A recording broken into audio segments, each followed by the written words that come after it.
of your sovereignty.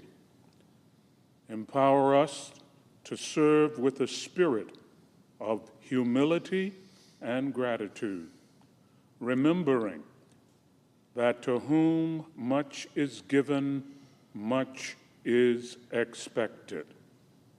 Lord, strengthen our senators. Give them the wisdom to know your will and the courage to obey your precepts. May they comprehend your vision for our nation and world, becoming instruments for your glory. Lord, fill them with your power so that no weapon formed against them will prosper. Help them to view the shortcomings of others with patience and to be grateful for the exemplary virtues they witness each day. We pray in your glorious name. Amen. Would you please join me in the recitation of the Pledge of Allegiance? I pledge allegiance to the flag of the United States of America and to the republic for which it stands, one nation under God, indivisible, with liberty and justice for all.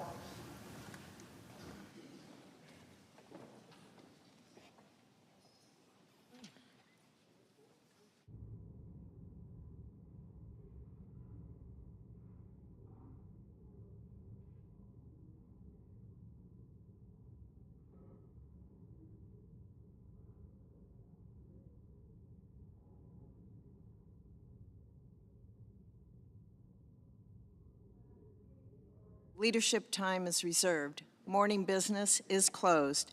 Under the previous order, the Senate will proceed to executive session to resume consideration of the following nomination, which the clerk will report. Nomination, Office of the Director of National Intelligence, Tulsi Gabbard of Hawaii to be director. Madam President. President Pro Tem. One short issue to just make mention, and then I want to pay tribute to an Iowan. This week we're going to vote on the Secretary of Agriculture to be confirmed for the cabinet. That person was voted out of committee unanimously. So I think it's ridiculous for the minority, for a committee where every Democrat and every Republican voted for this nominee, to have even 1 minute of debate. It ought to be proved by unanimous consent. Now, it may not be, but at least I expressed my opinion and I gave a rationale why that should be done. We shouldn't be spending 30 hours of debate on somebody that's been approved unanimously by the Agriculture Committee.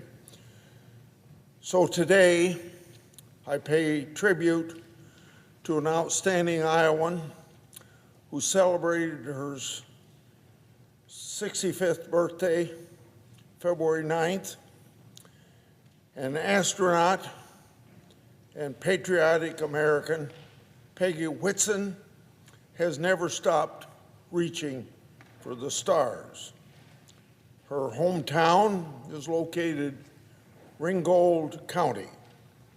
That community of Beaconsfield, its community building, is also the birthplace of another Iowan icon, the Hy-Vee supermarket, famous in about 7 Midwestern states.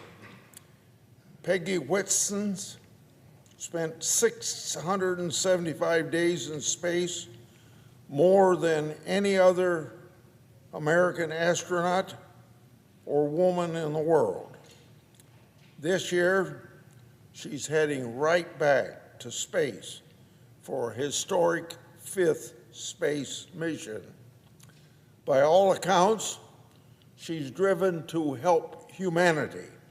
We don't often think about space travel as helping humanity, but she does it from tracking cancer cell growth to developing therapies that save and extend the quality of life here on Earth. So there is something very heavenly that has some earthly good. This United States Senator is proud to wish my fellow Iowan, Peggy, happy birthday. Peggy, may you continue to defy gravity and achieve stellar good things for many years to come, and I'm sure she will. I yield the floor and suggest the absence of a quorum. Clerk will call the roll. Ms. Also Brooks.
The Majority Leader. Thank you. Madam President, I ask unanimous consent the quorum call be suspended. Without objection.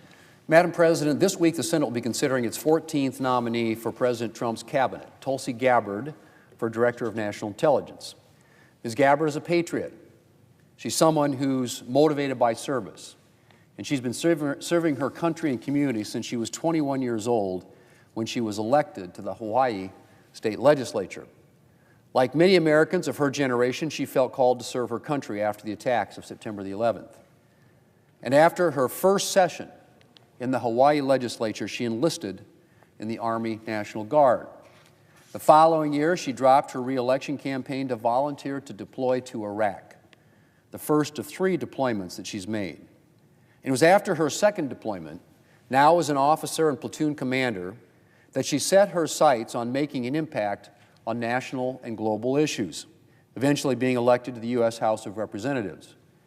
Madam President, Tulsi Gabbard has worn the uniform of our country for the last 22 years, leading American soldiers in some of the most dangerous parts of the world. She also served 8 years in Congress, including service on the Homeland Security, Foreign Affairs, and Armed Services Committees. By her own count, she's taken an oath to support and defend the Constitution of the United States at least 8 times. Madam President, as both a military officer and policymaker, Ms. Gabbard has been a consumer of intelligence. She knows that good decisions depend on having the best information. And she knows that the cost of bad information is measured in lives lost. Madam President, in recent years, there have been some significant intelligence failures. And these failures aren't confined to one agency or one part of the world. The intelligence community needs to refocus on its core mission, collecting intelligence and providing unbiased analysis of that information. That's what Tulsi Gabbard is committed to ensuring if she is confirmed to be DNI. And I believe she has the knowledge and leadership capabilities to get it done. Madam President, I'm also grateful that Ms. Gabbard has expressed a willingness to right-size the office of the DNI. When this position was created by Congress in the wake of 9/11, it was designed to be a sort of quarterback, if you will, for the intelligence community. It was designed to be a lean organization focused on coordination and ensuring all the elements of the intelligence community are communicating and working together toward a common purpose. But it quickly became much larger than intended, and it has become a bureaucracy unto itself. So I am glad that Ms. Gabbard plans to focus on identifying and eliminating redundancies and inefficiencies to restore the office to what it was originally designed to be. I was also very pleased to hear Ms. Gabbard say at her hearing that Section 702 is, and I quote, essential for our national security, end quote. This foreign intelligence collection program is a key tool used to identify threats to Americans at home and abroad, and I was glad to hear Ms. Gabbard acknowledge its importance. I was also pleased that Ms. Gabbard intends to prosecute leakers to the full extent of the law. In a day and age when anything and everything ends up on the internet, it is essential that we have zero tolerance for those who deliberately compromise classified information, and we must safeguard our sensitive sources and intelligence collection methods. Madam President, Tulsi Gabbard is a patriotic American. She believes strongly in the mission with which she'll be tasked, keeping America safe. And you don't have to take my word for it. Take it from Americans who have served alongside Ms. Gabbard during her 22 years in uniform, from the people who have put their lives in her hands. As one wrote, and I quote, her exceptional qualifications coupled with a proven track record of leadership and unwavering commitment to safeguarding our national interests render her the unequivocal choice for this critical position, end quote. And from another, and I quote again, I know Tulsi will be fully committed to protecting all Americans during this pivotal moment in American history, end quote. Well, Madam President, sounds like what we need in a Director of National Intelligence. And I look forward to confirming Ms. Gabbard this week. Madam President, I yield the floor. I suggest the absence of quorum. Clerk will call the roll. Ms. Also Brooks.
Madam President, The Democratic whip. are we in a quorum call? We are, I ask unanimous consent to suspend the quorum call. without objection. Madam President, last week Pam Bondi was sworn in as the highest law enforcement officer in the United States of America. She is now the United States Attorney General. Unfortunately, as many of us feared, Attorney General Bondi took immediate steps to undermine the integrity of the Department of Justice. President Trump, after Bondi was confirmed, even said, quote, "I know I'm supposed to say she's going to be totally impartial with respect to Democrats. I'm not sure if there's a possibility of totally," unquote, President Trump. On day one in office, Attorney General Bondi created a so-called weaponization working group, a task force to investigate, quote, "the activities of all departments and agencies exercising civil or criminal enforcement authority over the last 4 years." Bondi said that she would, quote, "investigate the investigators," and, quote, "prosecute the prosecutors." And now she's doing exactly that, to seek the, quote, "retribution against political enemies, real and perceived, that President Trump has repeatedly threatened." I wish I could say I'm surprised by Attorney General Bondi's actions, but last week I stood at this very spot, sounding the alarm just before her confirmation vote. The writing was on the wall. Attorney General Bondi has made it clear that her foremost loyalty is to one person, President Trump. And she kept her promise on day one after being sworn into office by Associate Justice Clarence Thomas of the Supreme Court. Bondi's directive is only one step in misusing the powers of government to carry out President Trump's retribution against those he perceives to be his enemies, and the list is long. Even before Attorney General Bondi was confirmed, the Trump administration purged dozens of senior career law enforcement officials at the Department of Justice and the FBI. Many of these senior officials are reportedly being reassigned to immigration cases for which they have little or no expertise. Last week, FBI law enforcement personnel across the country had little over 48 hours to answer a survey about their work on any case related to the January 6th attack in the Capitol, including whether they handled arrests, led operations, testified in trials, and more. Consider this for a moment. I don't know if you were here, Madam President, on that day, but those of us who were will never forget it. An insurrectionist mob left a rally for President Trump and came to Capitol Hill, crashed down the doors and windows, invaded the Capitol, started beating up on the Capitol Hill police. The net result, 4 policemen died. 140 were seriously injured. They took control of the United States Senate chamber and the House chamber and went through their antics posing for pictures sitting in the chair that you're sitting in. They went through my desk and other desks too. It was their day. These so-called tourists, so-called political prisoners. I've said on the floor before, and I've thought about this many times, if we were told that in the House of Parliament in London that a mob had beaten down the wooden door and taken control of the House of Commons, what would have been the reaction in the United States? First, incredulous. That can't happen. England's a powerful nation. It's got a rich history. A mob took over Parliament. That is exactly what happened on January 6th. A mob took over the Congress of the United States, invaded the Capitol building like the British in the War of 1812, and forced control at the expense of a lot of people who were prepared to die to defend us that day. That was a horrible incident. It was a horrible chapter in American history. And now the Trump administration is setting out to erase that history. The Soviet revisionists would look at this with some pride, to think that politicians in America are engaging in the same historical rewrite that they did for so many decades. And this rewrite is to erase January 6th as a reality, to whitewash it, to describe it as something that it isn't. How they'll ever overcome the hours and hours of videotapes which verify exactly what happened that day, I don't know.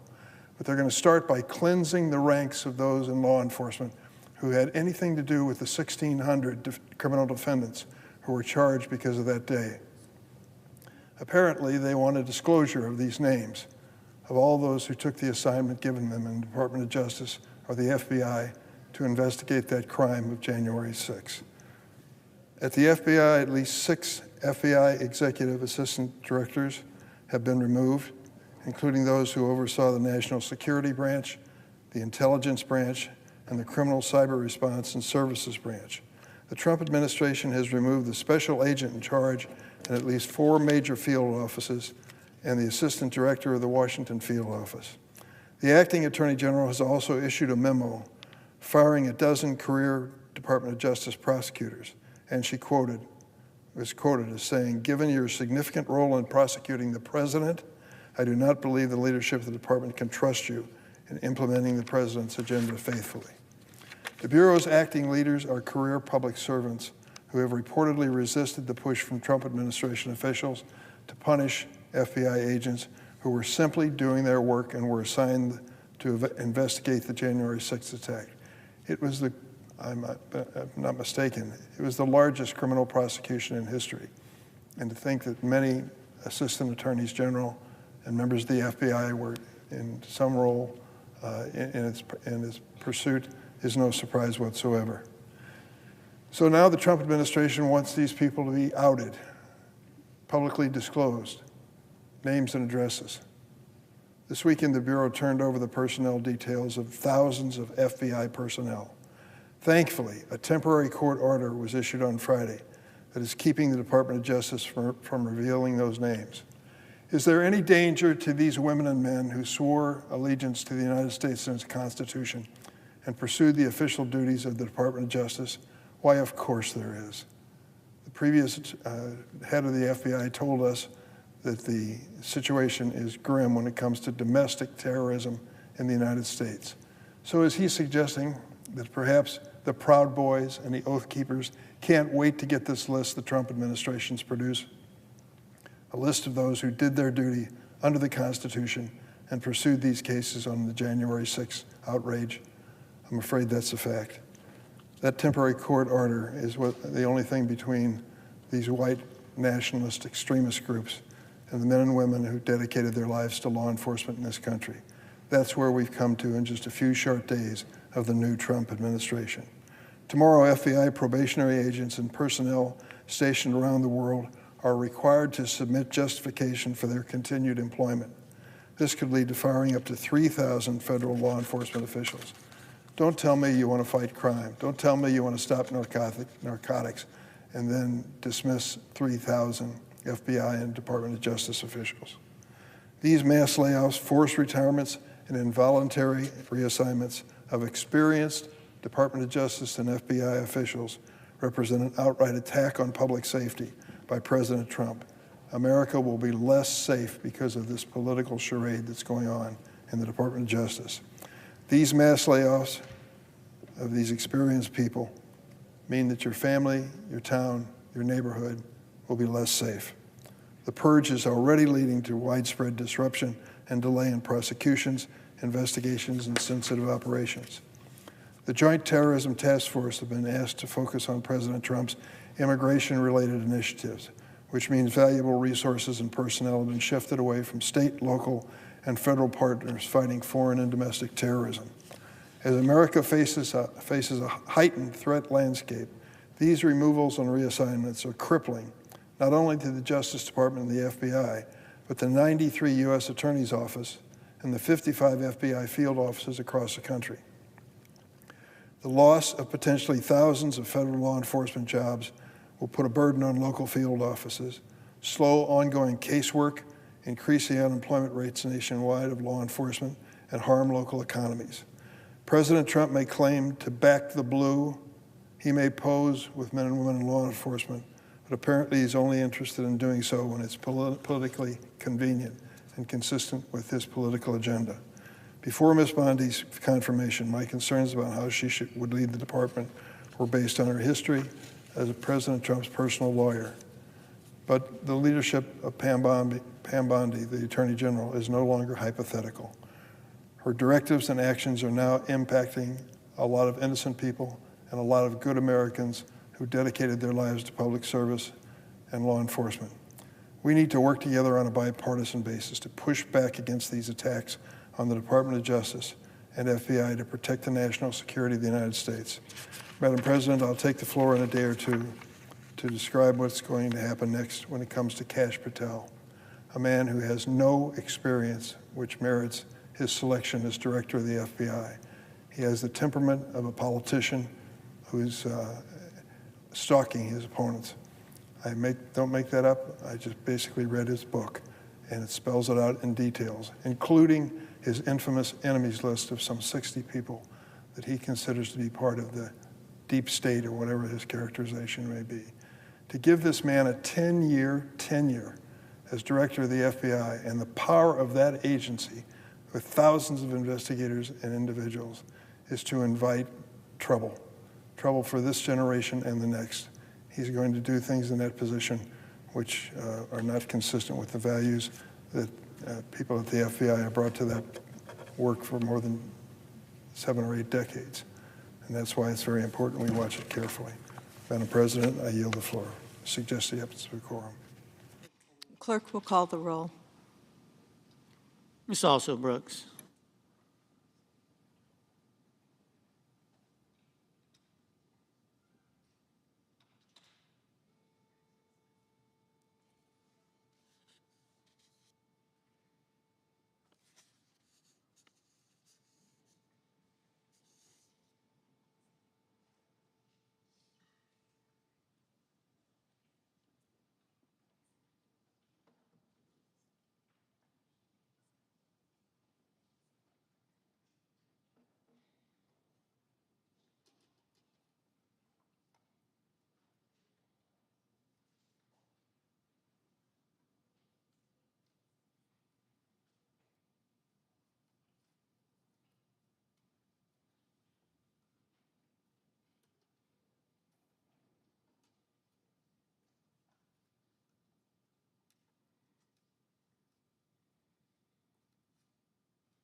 Madam President. The senator from Texas. Madam President, I ask unanimous consent that the quorum call be rescinded. Without objection. Madam President, last week the Senate voted to confirm Chris Wright as President Trump's Secretary of Energy. You know, the United States has been blessed with incredible natural resources, and it's something, frankly, that it seems like President Biden sought to deny the American people the benefits of that endowment with this vast natural resources. And President Trump is going to reverse those policies and make sure we take full advantage of it for many reasons. I was proud to support Secretary Wright's nomination, and I can't think of a better candidate to oversee the implementation of one of President Trump's key campaign promises to unleash American energy in a new golden age of prosperity. Under 4 years of the Biden administration, Americans suffered from burdensome energy prices, resulting in his backward approach to energy policy. We know that inflation was part of what was driving those high energy prices, but also the refusal to take advantage of what God has given us in terms of natural resources. From day one, President Biden prioritized the view of climate radicals, while the interests of Texas families and our national security were apparently an afterthought. His first action was to revoke the permits for the construction of the Keystone XL pipeline, a project that would have allowed us to transport crude oil from Canada to refineries in the Midwestern United States. Because the pipeline was not built on a timely basis, it didn't mean the crude didn't come. It meant it was put into railroad cars and shipped in a way that was, frankly, not as safe and certainly not as efficient as a pipeline would be. In 2022, President Biden signed the Inflation Reduction Act. And while this law did nothing to reduce inflation, it did create massive subsidies for electric vehicles, most of which average working American families can't afford to buy. But it is the car of choice for many high-income coastal elites. But it wasn't enough to just subsidize electric vehicles. In 2024, the Biden administration went further in finalizing a rule requiring 2/3 of new cars on the market to be electric or hybrid by 2032.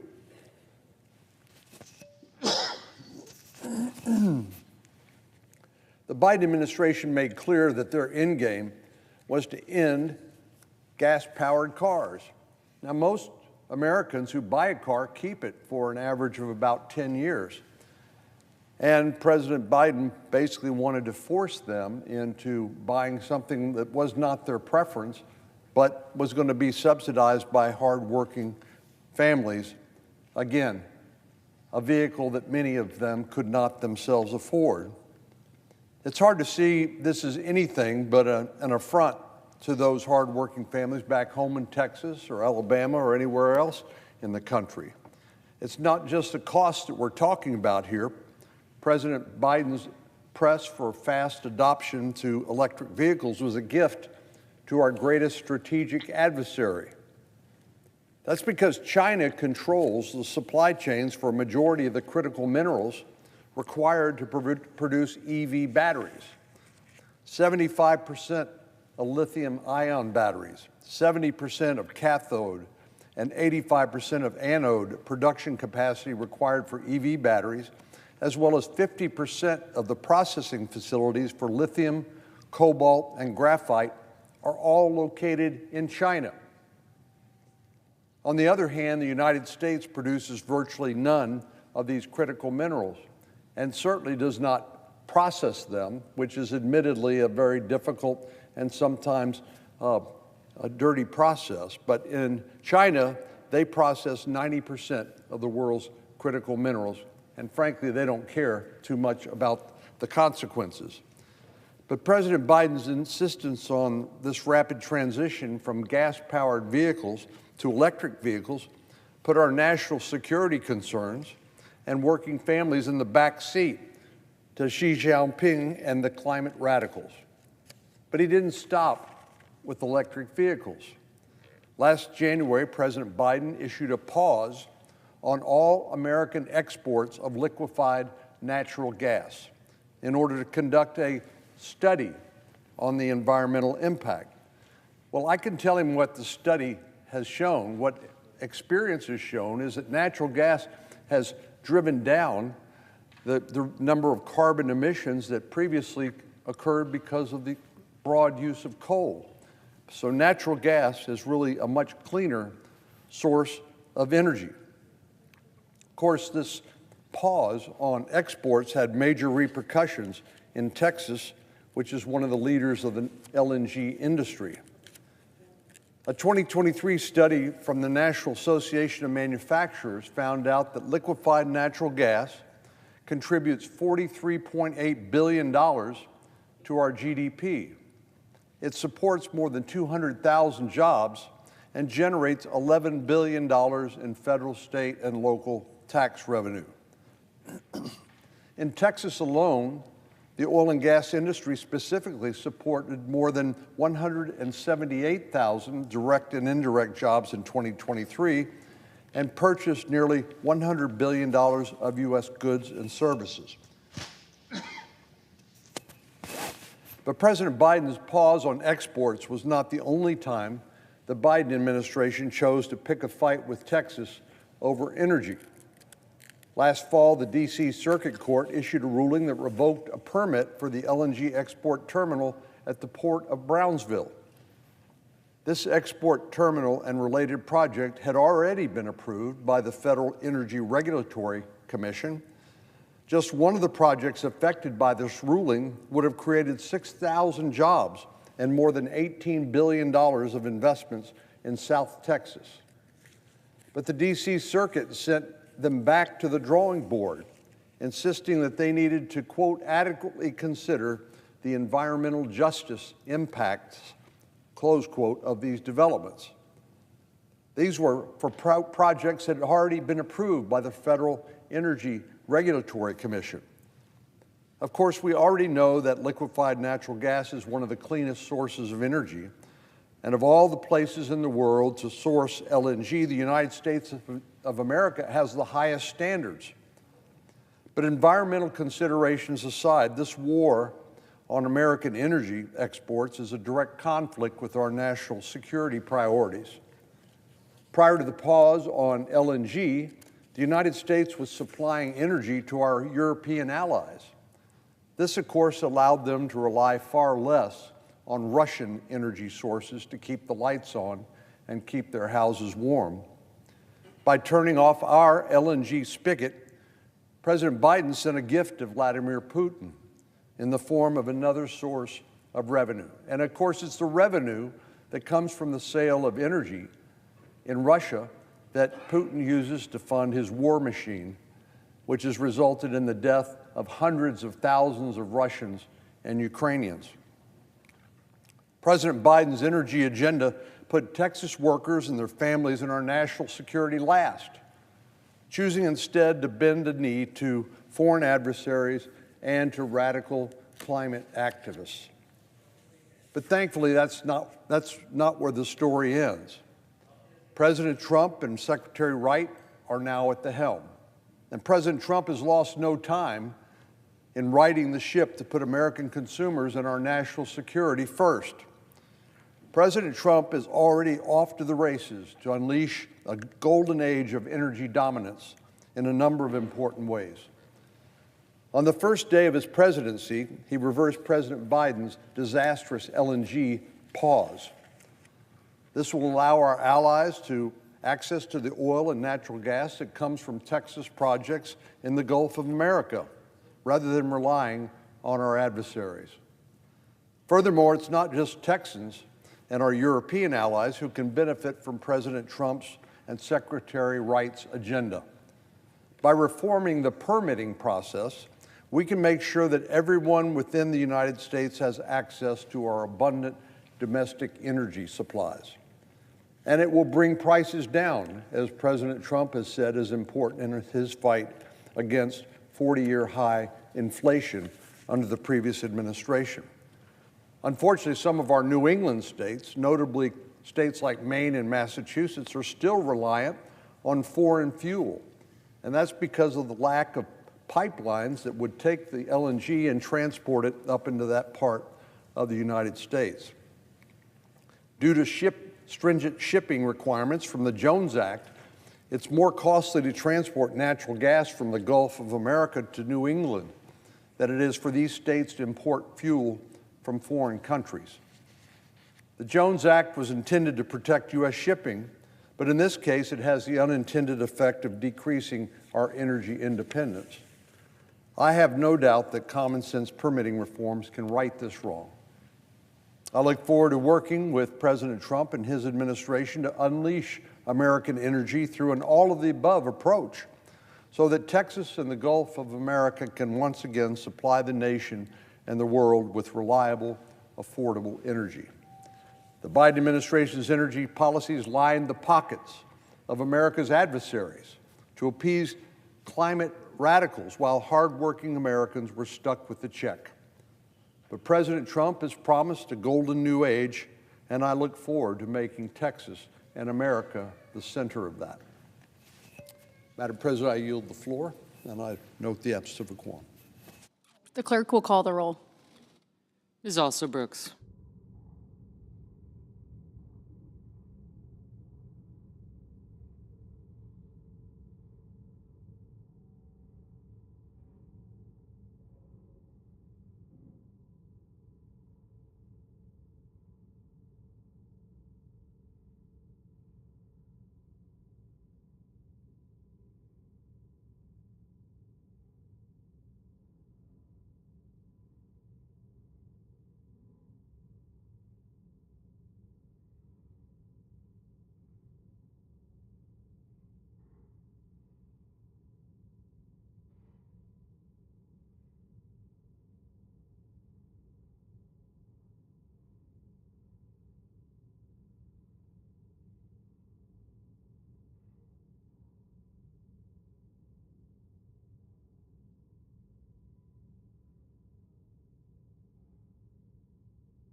President, The Democratic Leader.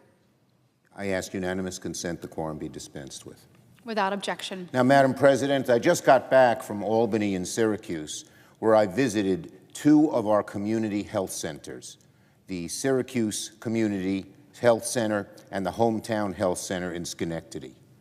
These community health centers do amazing work, amazing work. They provide good, effective, efficient health care for so many people. In New York State, about 2.4 million people get help from the community health centers. In central New York that I visited in Syracuse, about 80,000. In the capital region where Albany is, 110,000. And let me say, Madam President, that when President Trump instituted his freeze, his funding freeze, it sent shockwaves through these two centers and hundreds of others across the country. All of a sudden, payments frozen, funding frozen. No reasoning, no logic, nothing. They wondered, do they have to lay off people? Could they pay the rent? They wondered if they could give health care, for someone who had a 2-week plan. Maybe the doctor shouldn't prescribe it in week 1 because he wouldn't be around. Money wouldn't be around in week 2. They depend on federal funding. They get somewhere between 15 to 20% of their funding. They've been going on since the 60s and delivering great, efficient health care. And all of a sudden, this funding freeze drops on them like a ton of bricks. And it wasn't just community health centers. Veterans organizations, mental health organizations that provide mental health help for people. Head Start in Western New York, 2 of our Head Starts in rural America, in rural Western New York, closed. And 200 families had to struggle to find what to do because, when you're a single mom or a single dad, or even a mom and dad, 2-parent family, and there's nobody there watching the kids, there's no Head Start, what are you going to do? Should I stay home from work, maybe risk salary being docked, even losing my job? It was horrible. This occurred across the country.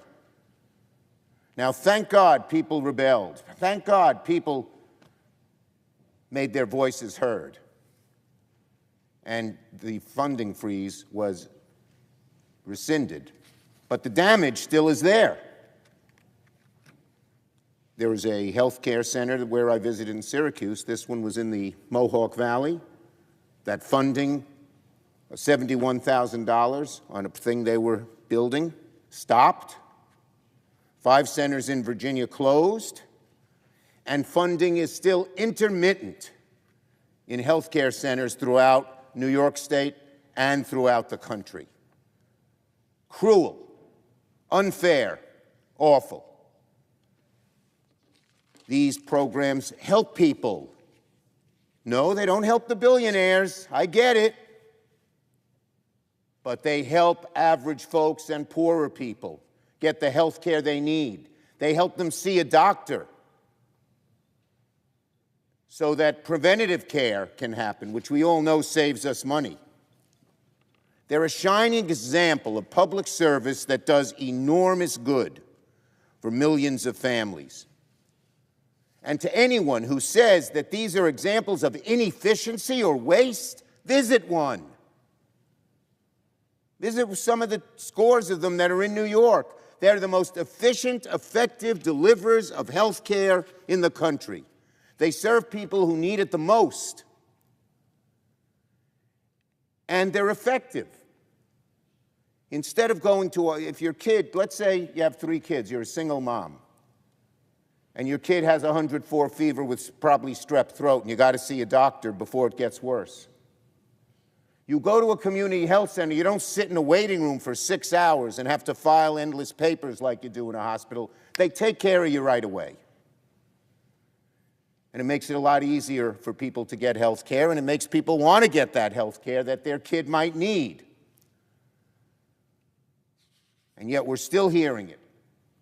These great health care centers, funding delayed, funding not coming, funding late. And they depend on this funding.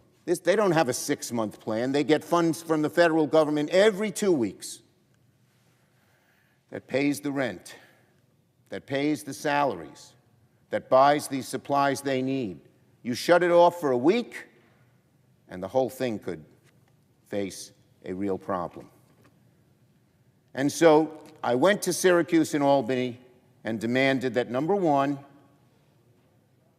this administration say they're no longer fooling around with the money that these community health centers need, that they get it right away. Two, they give an explanation as to why it was cut off. What'd they do wrong? Help people get health care that they need? And third, we Senate Democrats are demanding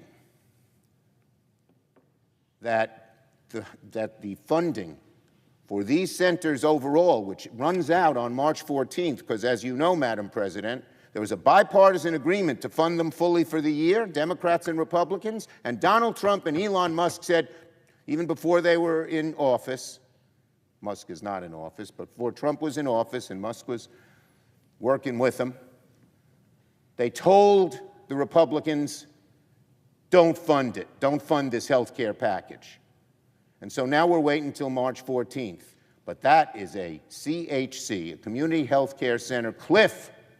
If we don't renew that funding, many, many will close. Millions of people in America who are getting good health care, often preventative, often dealing with the immediate problems, will not get it at all. So those are the three things. Stop fooling around with the funding. Keep the flow going. Number two, explain what anyone did. Why did they stop this funding? And third, fund us so we don't go over the health care cliff. This was bipartisan. My guess is you, Madam President, probably supported it. But when Donald Trump and Elon Musk said, get that funding out, kill the deal, that's what Republicans did. I made it clear in Syracuse and in Albany that this cannot happen. It's infuriating, and it has nothing to do with inefficiency. Our hospitals, by the way, our big hospitals like CHCs, because that means their emergency rooms are not overflowed with people who could be taken care of in a much more effective, efficient way. So I want to make a final point here. We hear from Donald Trump, J.D. Vance, Elon Musk, and Doge. All they want to do is get rid of waste and inefficiency. When you look at community health centers, that's utter nonsense. Utter, utter nonsense. There isn't very much inefficiency at them. No one has ever said that they were inefficient. In fact, most people who look at it say they're the most efficient providers at a lower cost, with less to do in health care, less paperwork, less all of this than other places. So anyone who thinks that this Doge experiment is simply at getting rid of waste, baloney. Baloney. We know what it's about. Cut. Doge is using a meat axe and cutting things that are vital to people. Why? Why is all this happening? Because a careful look at inefficiency in government, even with a new administration that might want to look at it a little differently, would not just cut everything. Not just cut everything. And the bottom line is, it's all to cut as $2.5 trillion, $2 trillion. We know what they're doing. And unfortunately, too many of our Republican colleagues are going along. They're making these cuts so they can give the very wealthiest people in America a bigger tax break. Take a working class family that's getting health care and say, you don't get it anymore, so Mr. Ultra Billionaire can get more tax breaks. Come on. That's what's going on here. And it's across the board. We saw what they did with AID. Well, one program AID is working on as I understand it, is dealing with Ebola in the middle of Africa. It's cut out the program. What if Ebola spreads around Africa and even here? Most people think that's a very good program. Most people thought PEPFAR did a lot of good. But they cut it all. They didn't point out and say, this is inefficient and that is inefficient and cut it. But let's keep the good stuff. Cut it all. And we know why, once again. It's because the billionaires want even a bigger tax break. So my visit to CHCs, the 2 CHCs I visited, hometown in Schenectady and Syracuse Healthcare in Syracuse, were very moving to me. I saw dedicated people who want to help people. I saw patients come in and get decent health care. And yet, it's on the chopping block. That's not what America voted for, Madam President. That is not what America voted for. So I hope we will have a bipartisan coalition to fund our health centers. And I also hope that this administration, whether it comes to community health centers or so many other good programs across the board, will not freeze their funding, will not just say we're cutting you, will look at things carefully. There is inefficiency. Use a scalpel. Get rid of it. But don't cut everything. And again, it seems the logic is very simple. They're really not interested in making the government more efficient. They just want it to cut a certain huge amount of money. They don't care where it comes from, 2.5 trillion, 2 trillion, 1 trillion, regardless of the consequences for working families. It's a shame. It's a shame. Now, on our whistleblower portal.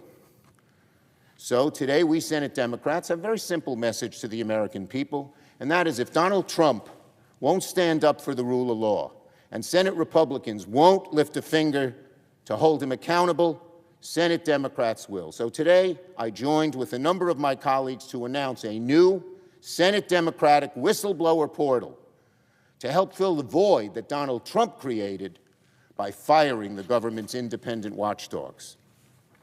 The whistleblower portal will give civil servants and people of goodwill the chance to report on potential wrongdoing in government, abuse of power, threats to public safety. Donald Trump has tried to wipe the government clean of all transparency and accountability. That's why they got rid of so many of the IGs, for instance. But Senate Democrats won't let him. We believe in transparency. We believe in accountability. Donald Trump has tried to reshape our entire democracy to fit his unlawful impulses and serve his personal political interests. Senate Democrats won't let him. And so we have the whistleblower portal. We are urging Americans who see some real wrongdoing being created by this DOJ thing to report it. I think all Americans want government to be transparent. We all agree that ensuring accountability is vital. But thus far, this new administration has done the opposite. Today, with the whistleblower portal, we Senate Democrats are taking one step to help keep accountability and transparency alive. And one more thing on the upcoming Republican tax cuts when the Budget Committee meets in a couple of days. Basically, there's a great debate between House and Senate Republicans. Should it be one bill or two bills? Let me tell you, the real issue is, what are they going to cut that hurts working Americans to fund the billionaires, whether it's one bill or two bills to help not fund the billionaires, to help give greater tax cuts to the billionaires? Defunding the National Institute of Health?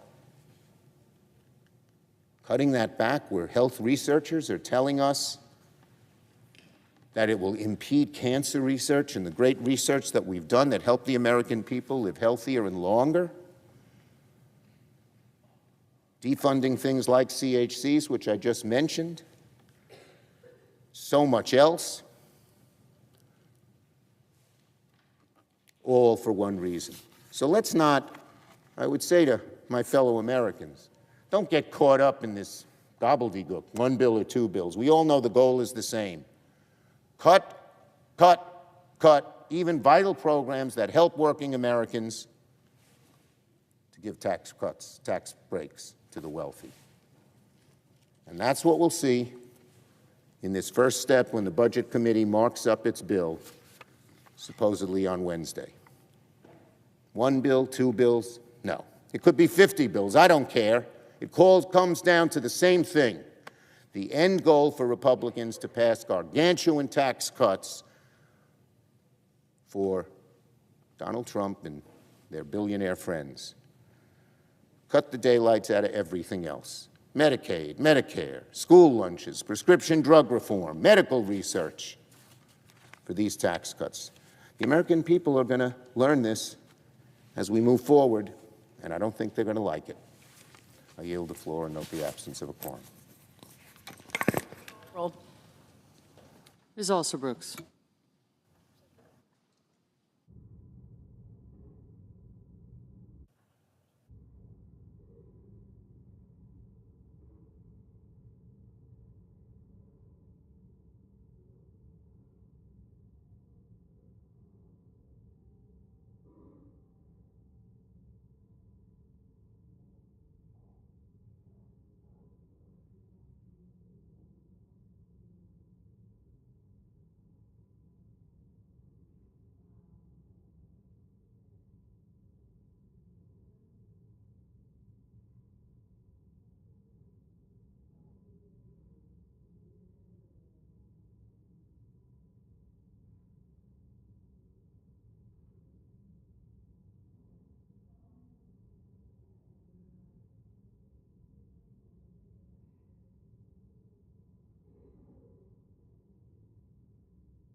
Madam President. The senator from Virginia. Madam President, are we in a quorum call? We are. Madam President, I ask that the proceedings of the quorum be vitiated. Without objection. Madam President, I rise this afternoon in opposition to the nomination of Tulsi Gabbard to be Director of National Intelligence, because nothing less than our national security is currently on the line. I'm going to start by saying that I have nothing but respect for Ms. Gabbard's many years of service to our nation, both in uniform and as a representative for Hawaii. I don't question Ms. Gabbard's patriotism. I oppose her nomination because I question her judgment. Now, many may not understand the important role that the Director of National Intelligence plays. If confirmed, Ms. Gabbard will lead the 18 agencies of the intelligence community. She will also serve as the principal advisor to the President, the National Security Council, and the Homeland Security Council for all intelligence matters related to national security. And in this role as well, she will be responsible for over $100 billion between the National Intelligence Program and the Military Intelligence Program. Now, the stakes here have become all more critical in recent days. Just in the past couple of weeks, President Trump has issued several directives that could irreparably harm our intelligence efforts and our nation's ability to defend itself against the many threats we face. At the FBI, some of our most experienced agents, who have protected us for decades from terrorists, drug traffickers, spies, violent criminals, have all been unceremoniously fired. Thousands more may have reason to fear they may be next, based on the vindictive list apparently being assembled of every FBI official who was involved in the investigations into the Capitol riot on January 6th.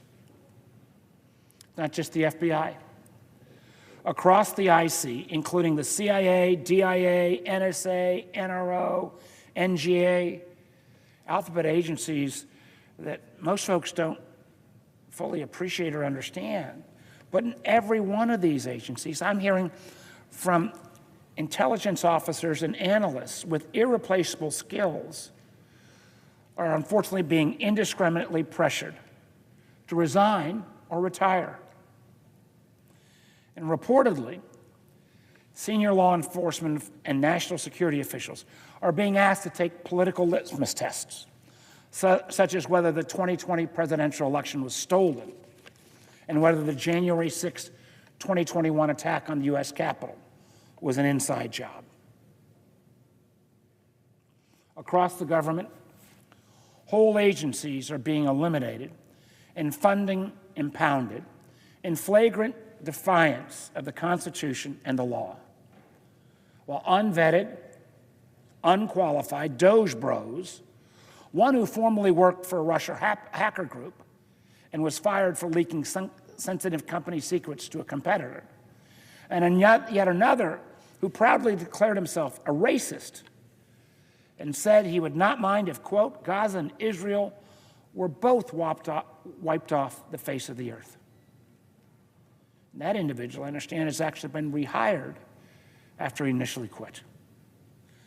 These Doge bros are illegally burrowing into classified and other sensitive information, jeopardizing our national security and violating Americans' privacy. To take just one recent example of what's at stake here, just last week, the CIA sent an email using an unclassified system, to the White House, listing the names of all recently hired employees. This again from the CIA. It takes months to get a CIA employee a security clearance, and then a year to train. Suddenly, all of their names are out. This happened evidently in an attempt to comply with an executive order to reduce the size of the workforce, no matter how badly their skills might be needed. These 200-plus individuals, and I can assure you with a name and a last letter of a name and appropriate AI tools based on where these folks are working, you can find out their identities. And these agents may be burned before they even start their career. Now, I know that many of my Republican colleagues profess to take the issue of unclassified servers very seriously indeed.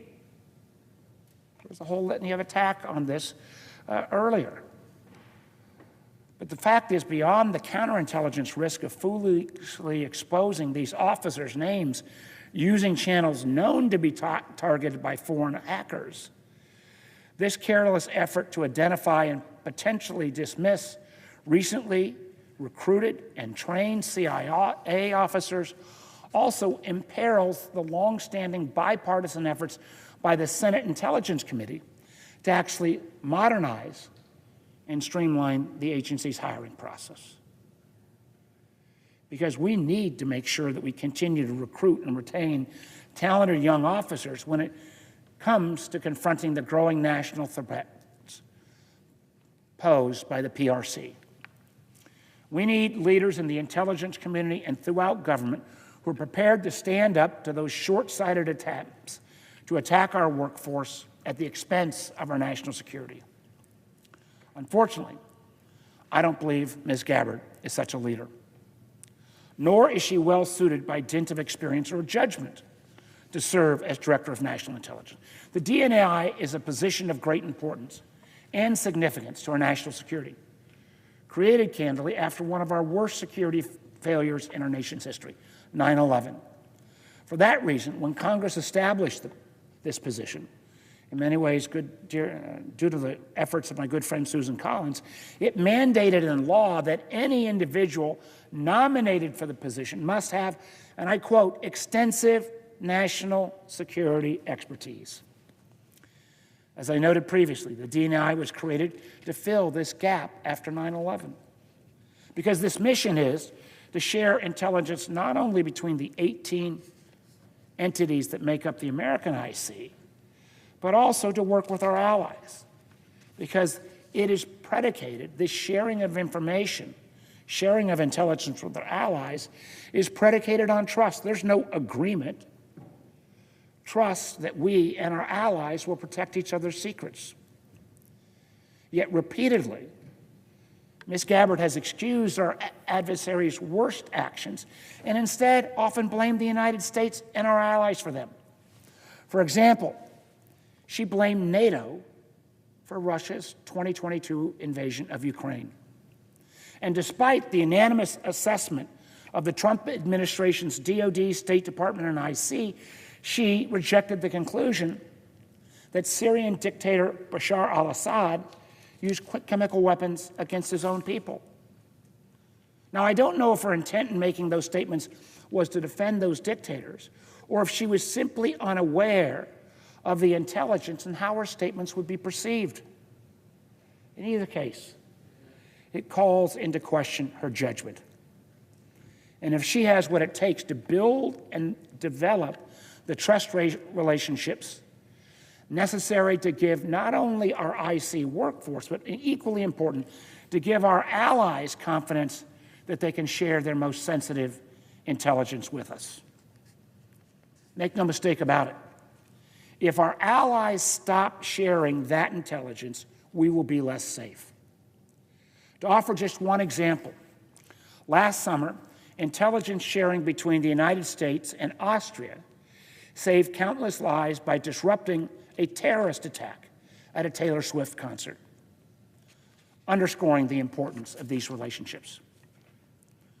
Ms. Gabbard has also been publicly outspoken in her praise and defense of Edward Snowden, someone who betrayed the trust and jeopardized the security of our nation. The vast majority of the information he stole and leaked before, I would mind you, he ran off to hightail in both China and Russia. Most of this information, I can assure you, had nothing to do with America's primacy, but did compromise our nation's most sensitive collection sources and methods. In many ways, we're still paying a price for Snowden's betrayal. And it is beyond dispute that his actions put our men and women in uniform in places like Iraq and Afghanistan at risk. Yet, Ms. Gabbard has celebrated Snowden as a, quote, brave whistleblower and advocated his pardon. This is someone that my friend Tom Cotton, who's the chairman of the Intelligence Committee, called a traitor who should, quote, rot in jail for the rest of his life. A week ago at the hearing, member after member, particularly my Republican friends, gave her chance and again to just be willing to call out Snowden as a traitor. She repeatedly declined. Instead, she said, and I quote, "The DNI has no role in determining whether or not Edward Snowden is a lawful whistleblower." Now, not only does she seem to believe that someone who divulged sensitive national secrets to Russia and China should be celebrated as brave and not denounced as a traitor, she does not also seem to understand the DNI's role in whistleblower determinations. Because, in fact, the DNI has a significant role in transmitting lawful whistleblower complaints to the intelligence committees. It would be irresponsible to confirm someone who cannot distinguish between complaints that are made lawfully and those that are not. Further, it is the statutory responsibility of the DNI to, quote, protect intelligence sources and methods from unauthorized disclosure. What message would it send to an intelligence workforce to have a DNI who would celebrate staff and contractors deciding to leak our nation's most sensitive secrets as they see fit? Now let me move to another issue of pressing relevance to this nomination. That's Section 702 of FISA. This bill, this tool, it's really hard to overstate the importance. The information that we derive from this tool is responsible for about 60% of the intelligence in the President's daily brief. And it's been instrumental in disrupting everything from terrorist attacks to fentanyl trafficking to foreign cyber attacks. Now, many in Congress have at various points supported reforms to 702 to better balance security and civil liberties. But again, Ms. Gabbard has gone so much further. Not only did she vote against reauthorizing 702, she introduced legislation to repeal the whole thing and called its very existence, quote, a blatant disregard for our Fourth Amendment constitutional rights. Now, I do understand that after she was nominated to be DNI, she had a conversion, a confirmation conversion, and expressed a change of heart. Now, that's welcome, but it's just not credible. Just last May, she criticized the reforms we put into 702. Just last May, she criticized those very reforms she now credits with changing her mind, as again, the reforms she called them, quote, made the law many, many times worse. Now, the DNI is responsible for making annual certifications under Section 702, without which all collection under the law will cease. And the law itself is up for reauthorization in just over a year, a process typically led by the DNI. I have no confidence in Ms. Gabbard's commitment to either task. Nor is it the only issue where she's demonstrated poor judgment that should be disqualifying for the role. During an ill-advised trip to Syria and Lebanon in 2017, Ms. Gabbard exercised terrible judgment in electing to meet with Bashar al-Assad amidst the conflict in which Assad was using gas and other chemical weapons against his own people. And on that same trip, she also met with Ahmed Baradin Hassoun. Many Americans may not be familiar with Mr. Hassoun, but in 2011, he threatened to commit suicide bomb attacks against the United States. Now, at her confirmation hearing, Ms. Gabbard claimed not to know about Hassan's past. But reporting followed the hearing makes it clear that our staff made her aware of that history at the time of her trip in 2017. To say nothing of the fact that if she'd simply Googled this guy, that would have revealed his past. What does it say about her judgment and experience that she would willingly meet with someone who has very publicly issued threats against the United States of America? Nor is this an isolated lapse. Just last summer, she accepted a trip to Italy that was paid for by the foundation of Pierre Louvet, a man with deep connections to sanctioned Russian oligarchs. And at her confirmation hearing, she seemed unable to recognize why the national security interest of the United States might be better protected if TikTok, a social media app that reached into homes of millions of Americans, was actually under American ownership, rather than being subject to the controls of the PRC and ultimately the Communist Party of China. The world today is more complex and more dangerous than ever before. And we need serious people with the experience, expertise, and judgment to navigate that complexity. Unfortunately, Ms. Gabbard is not such a nominee.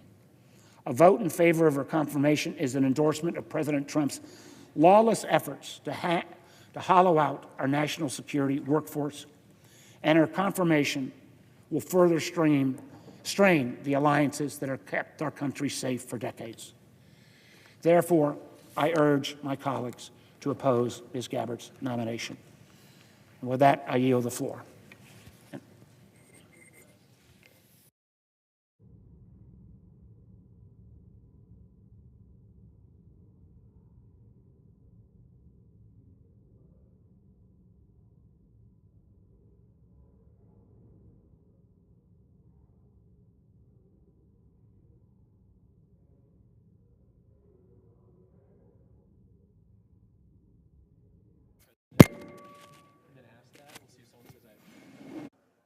Madam President. The senator from Ohio. I ask unanimous consent that the mandatory quorum call with respect to the Gabbard nomination be waived. Is there objection? Without objection. The clerk will report the motion to invoke cloture. Cloture motion. We, the undersigned senators, in accordance with the provisions of Rule 22 of the Standing Rules of the Senate, do hereby move to bring to a close debate on the nomination of Tulsi Gabbard of Hawaii to be Director of National Intelligence, signed by 17 senators. By unanimous consent, the mandatory quorum call has been waived. The question is it the sense of the Senate that debate on the nomination of Tulsi Gabbard of Hawaii to be the Director of National Intelligence shall be brought to a close? The yeas and nays are mandatory under the rule. The clerk will call the roll. Ms. Also Brooks, Ms. Baldwin, Mr. Banks, Mr. Barrasso, Mr. Bennett, Mrs. Blackburn, Mr. Blumenthal, Ms. Blunt Rochester, Mr. Booker, Mr. Bozeman, Mrs. Britt. Yay.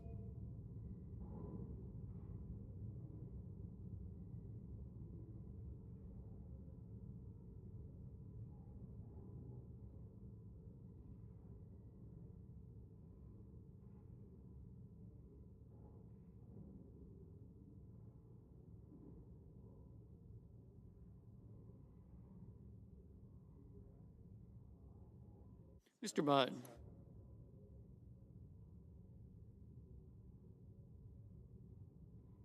Ms. Cantwell.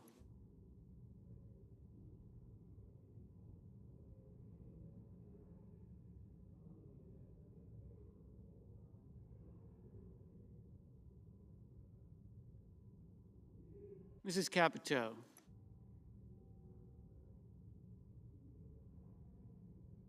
Mr. Cassidy.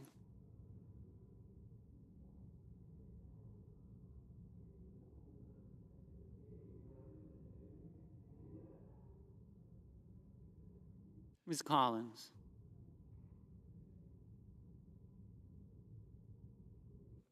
Mr. Coons.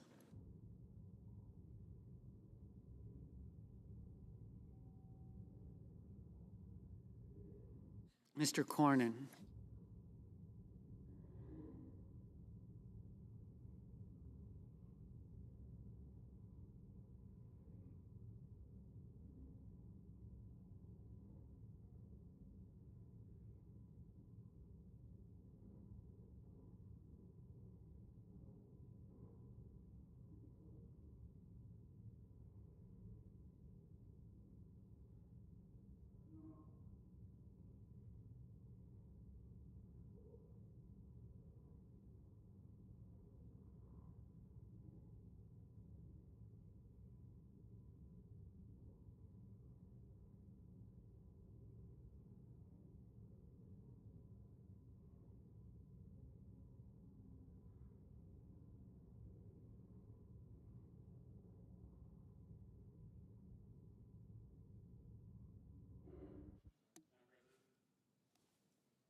Mr. Coons, Mr. Cornyn, Ms. Cortez Masto, Mr. Cotton, Mr. Kramer, Mr. Crapo, Mr. Cruz, Mr. Curtis, Mr. Daines, Ms. Duckworth, Mr. Durbin, Ms. Ernst, Mr. Fetterman, Mrs. Fisher, Mr. Gallego, Mrs. Gillibrand, Mr. Graham, Mr. Grassley,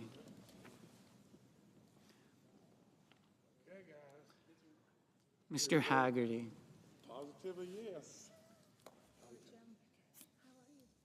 Ms. Hassan, You look good up there. Mr. Hawley, Mr. Heinrich, Mr. Hickenlooper,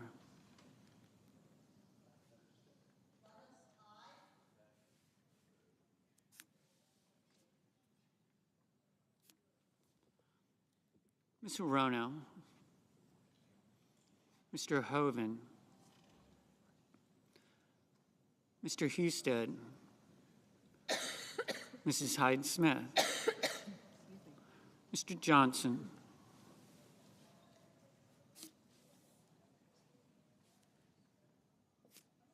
Mr. Justice, Mr. Kane, Mr. Kelly, Mr. Kennedy, Mr. Kim, Mr. King, Ms. Klobuchar, Mr. Langford, Mr. Lee, Mr. Lujan,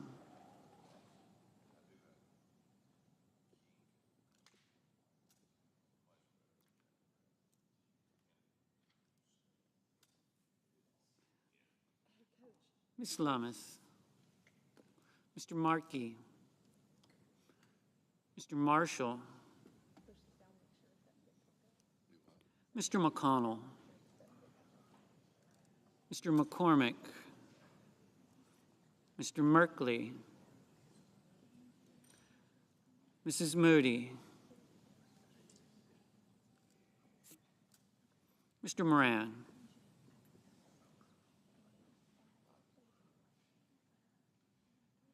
Mr. Moreno,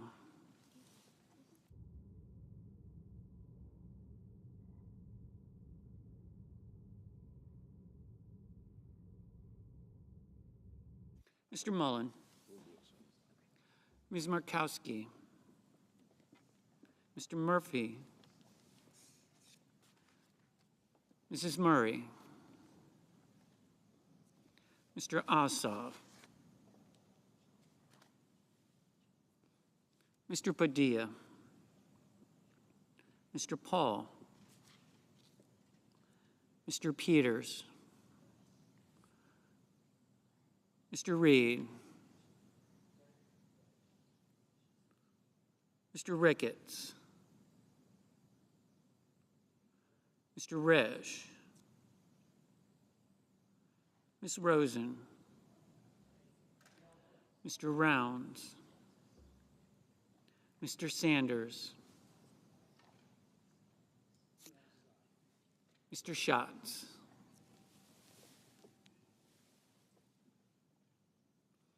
Mr. Schiff, Mr. Schmidt,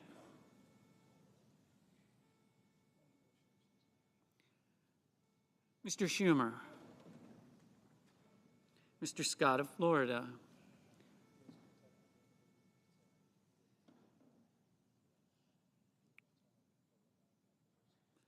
Mr. Scott of South Carolina, Mrs. Shaheen, Mr. Sheehy,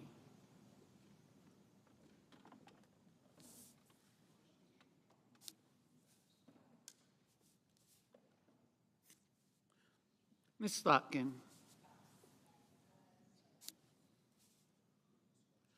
Ms. Smith.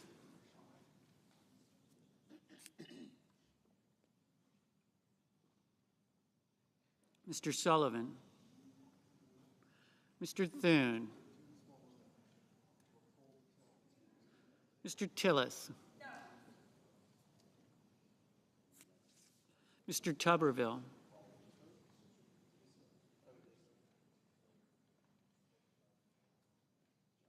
Mr. Van Hollen. Mr. Warner. Mr. Warnock. Ms. Warren.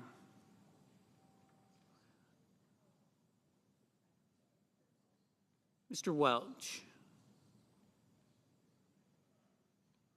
Mr. Whitehouse.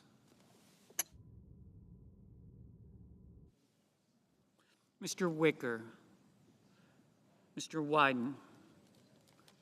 Mr. Young.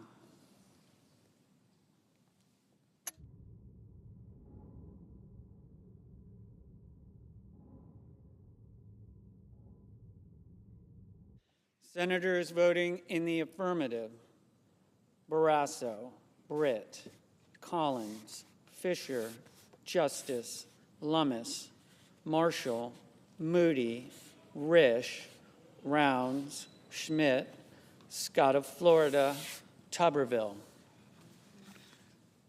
Mr. Curtis, aye.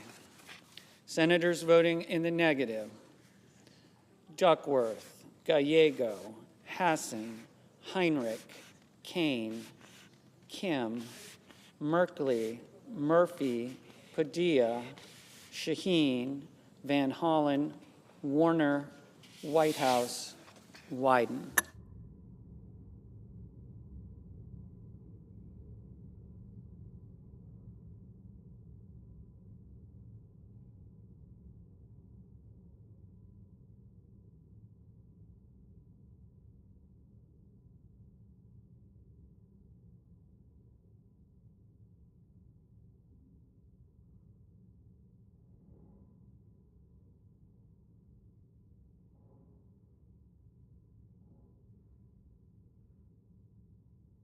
Ms. Blunt Rochester.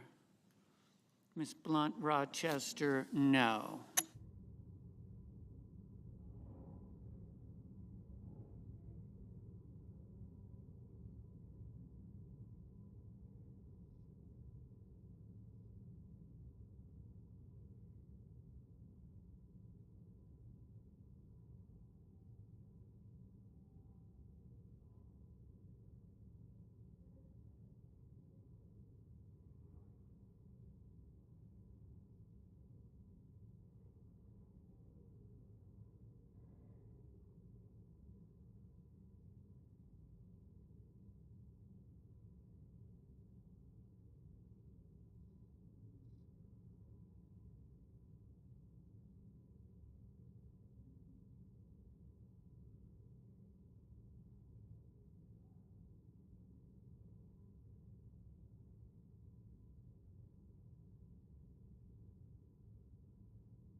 Mr. Paul. Mr. Paul, aye. Mr. Reed. Mr. Reed, no.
Mr. Markey, no.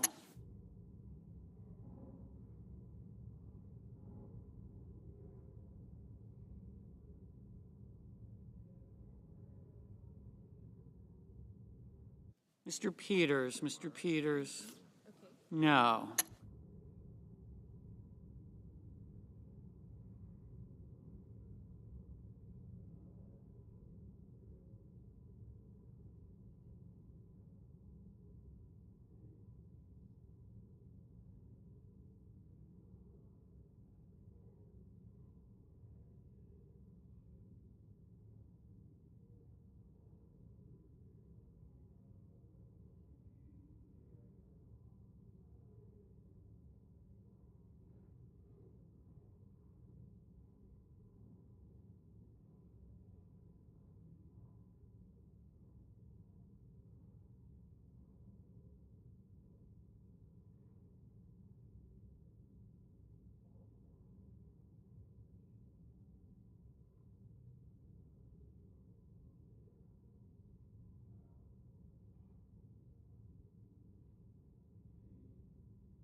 Mr. McConnell, aye.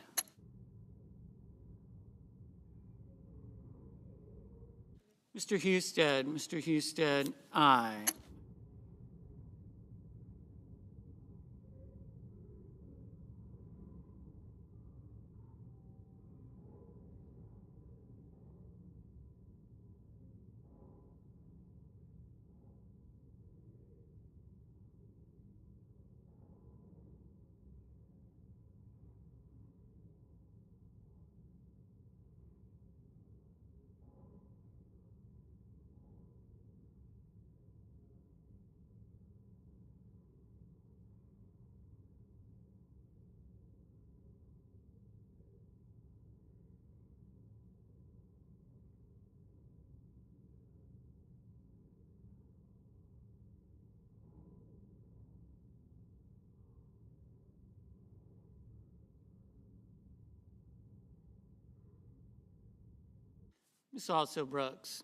Ms. Also Brooks, no.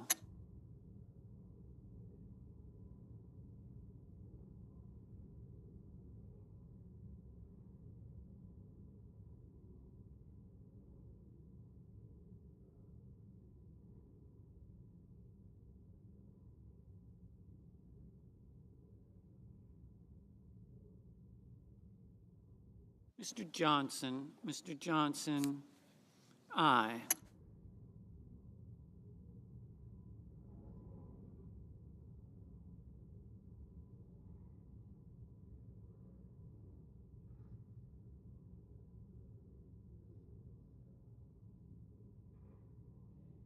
Mr. Cassidy,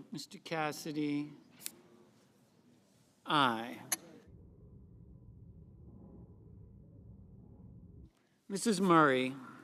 Murray, no.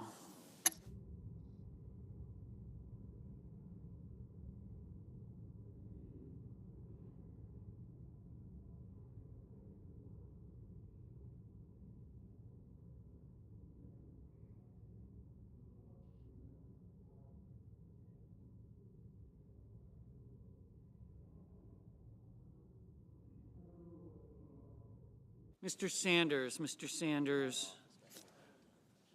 no.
Mr. Hickenlooper?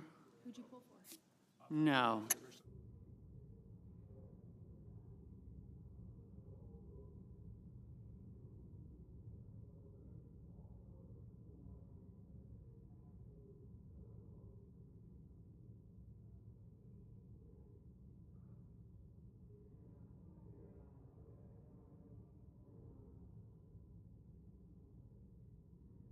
Ms. Ernst, aye. Mr. Sheehy, aye.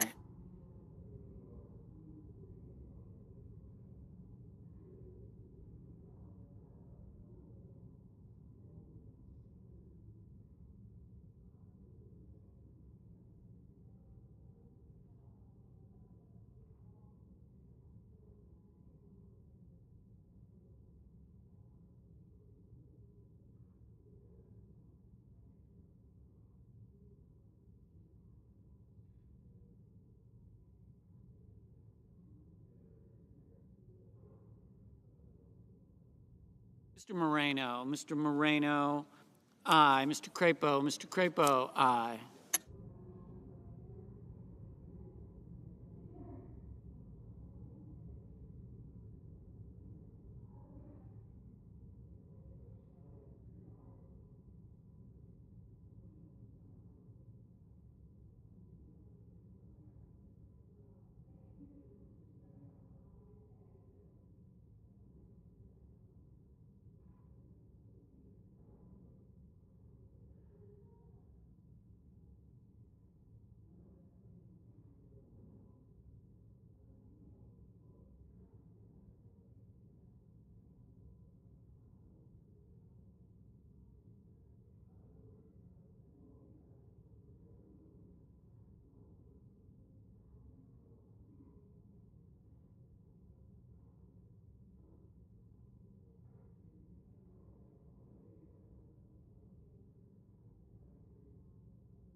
Mr. Grassley, aye.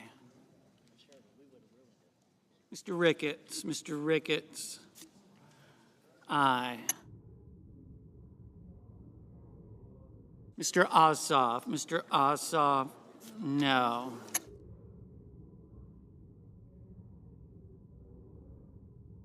Ms. Hirono, no.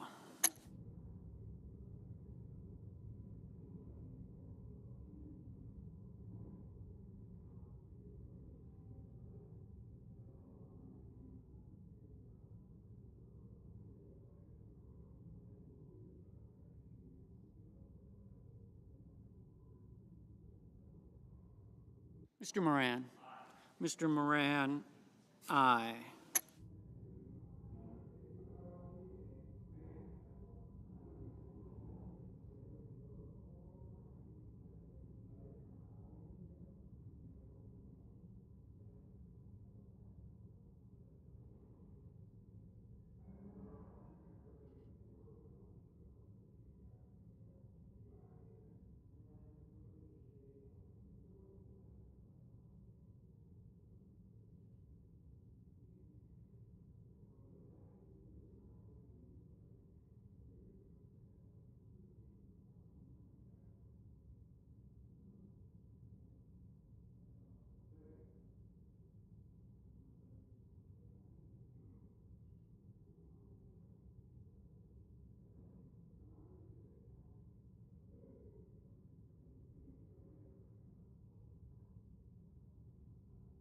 Mr. Lee, aye.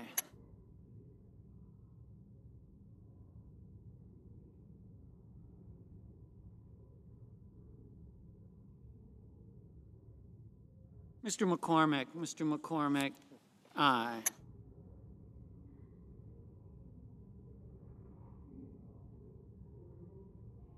Mr. Budd, aye.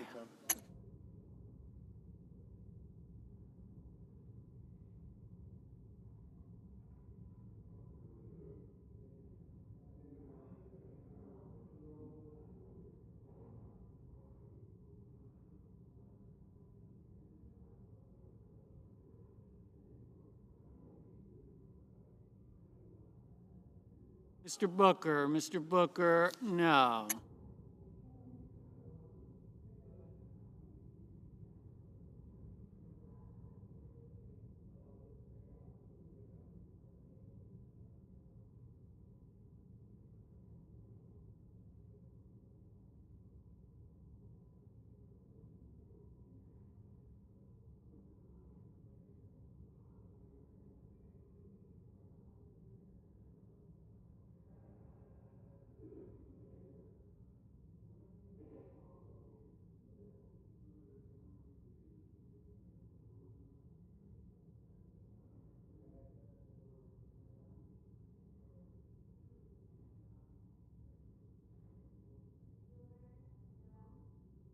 Mrs. Gillibrand, no. Mr. Durbin, no.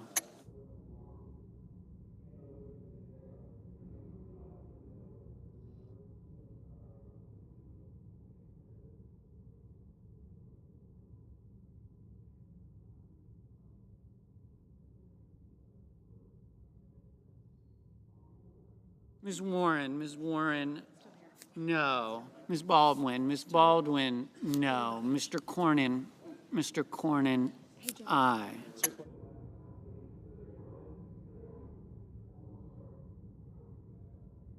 Mr. Cotton, aye. Mr. Mullen, aye. Mr. Langford, aye. Mrs. Blackburn, aye.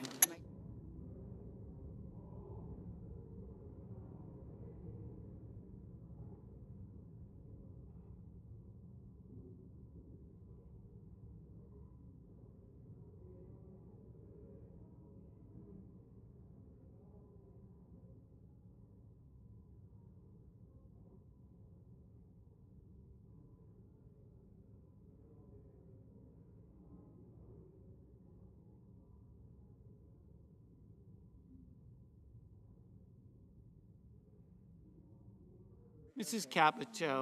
Capito, aye. Mr. Hoven, aye.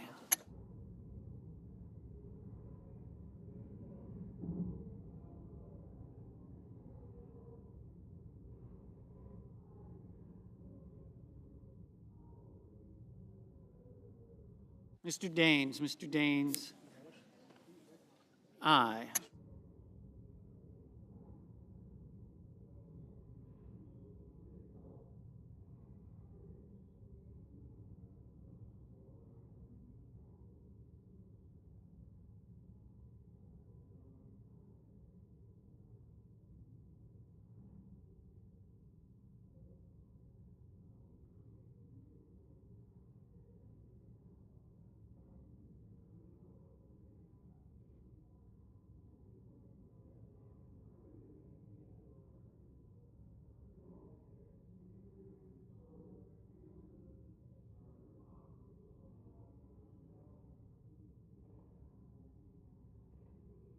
Mr. Kelly, no. Mr. Welch, no.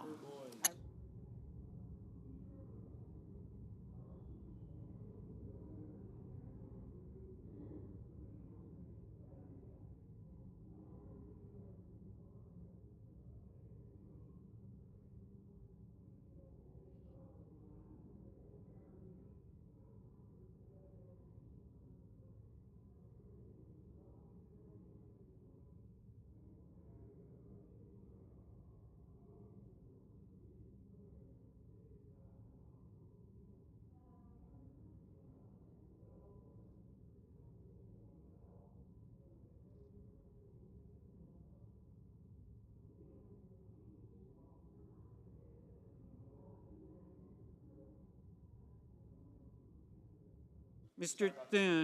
Thune, aye.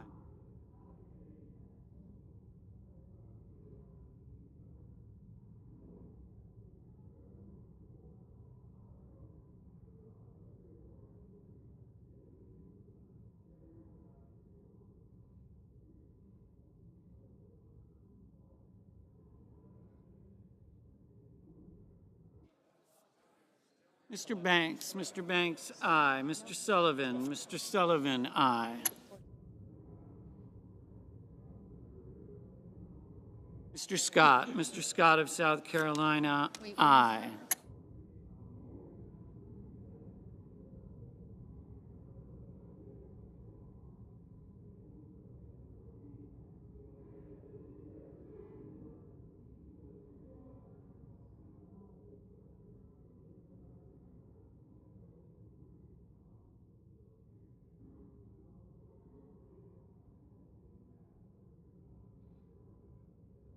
Ms. Rosen, no.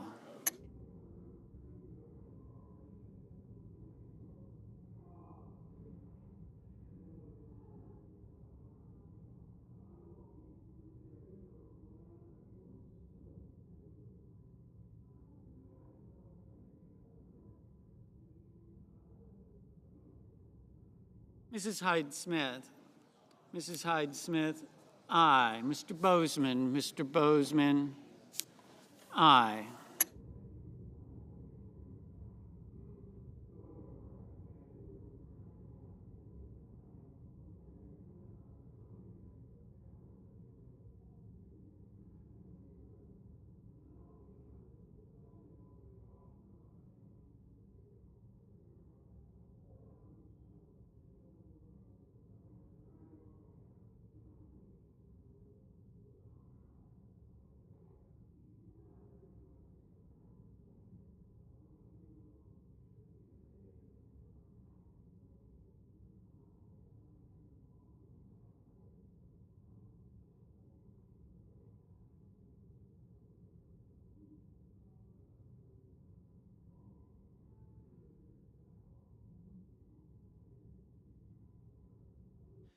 Mr.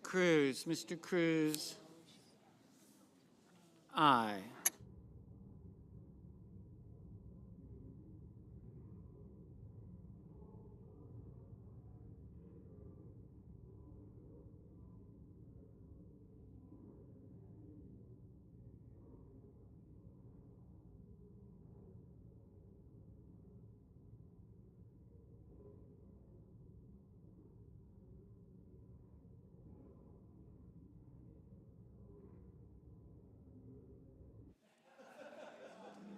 Mr. Young, aye.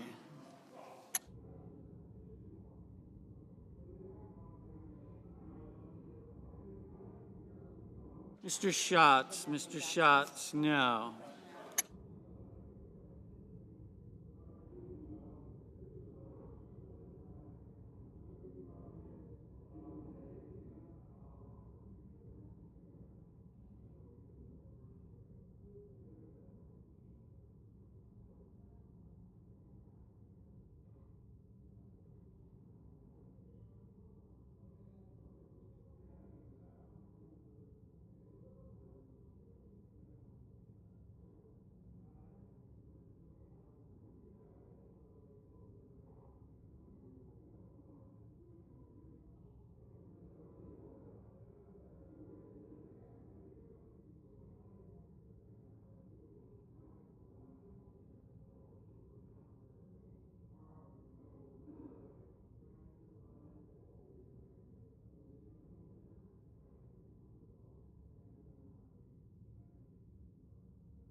Ms. Cortez Masto, no.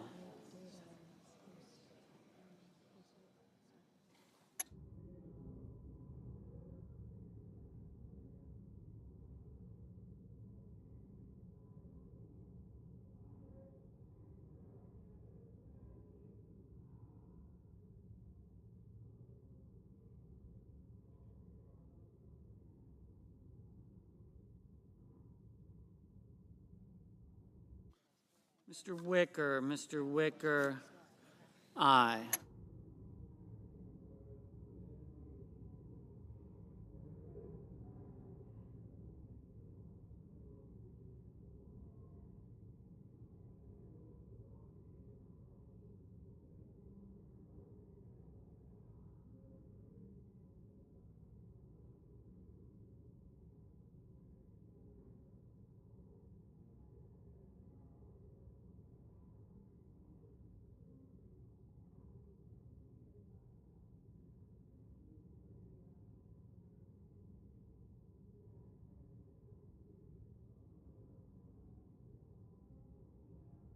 Mr. Hawley,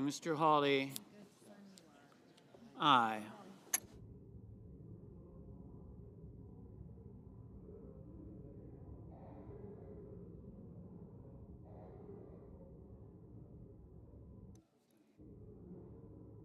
Ms. Cantwell, no.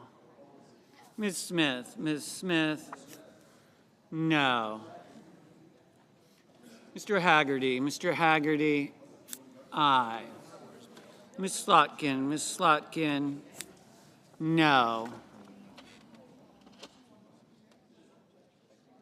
Ms. Klobuchar, no.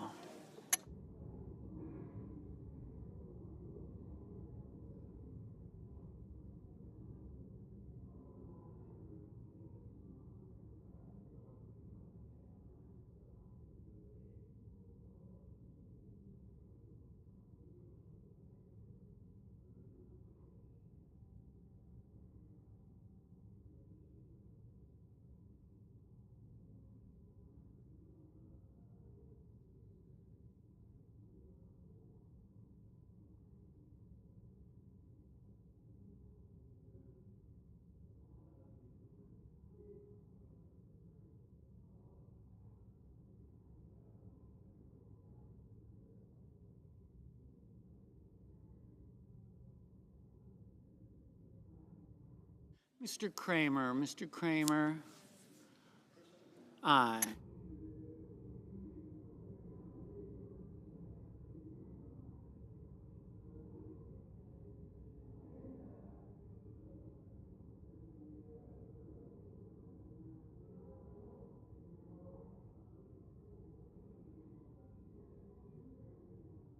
Mr. Graham, aye. Ms. Murkowski, aye.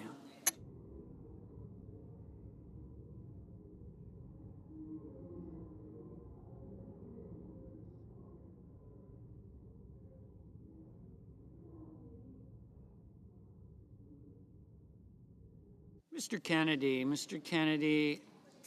aye.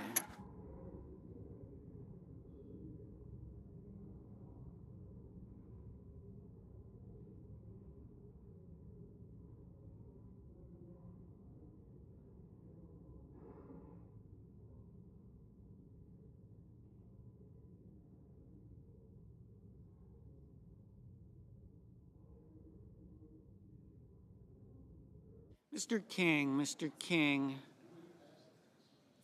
no.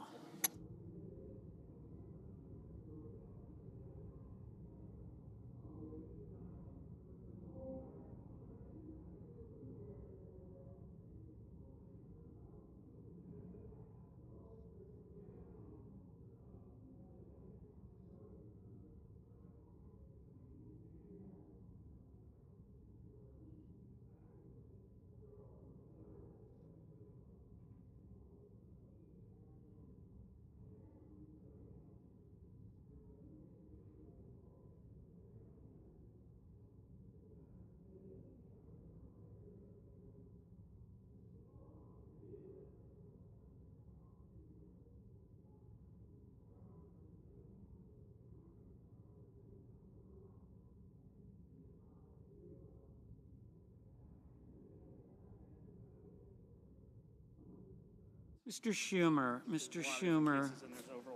no.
Mr. Schiff, Mr. Schiff, no.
Mr. Bennett, no.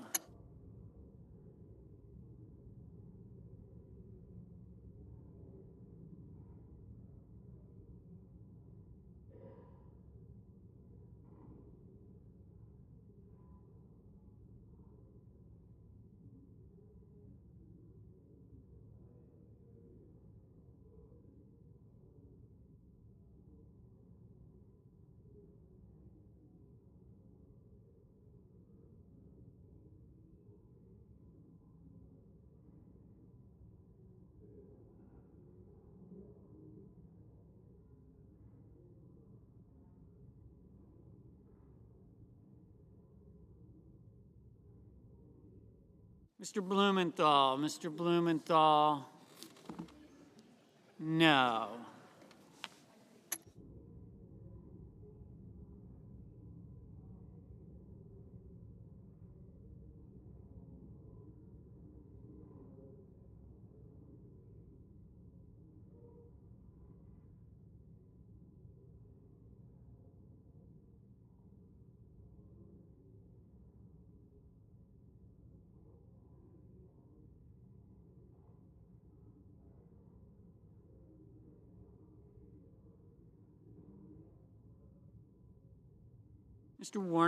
Mr. Warnock, no.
Mr. Coons, Mr. Coons.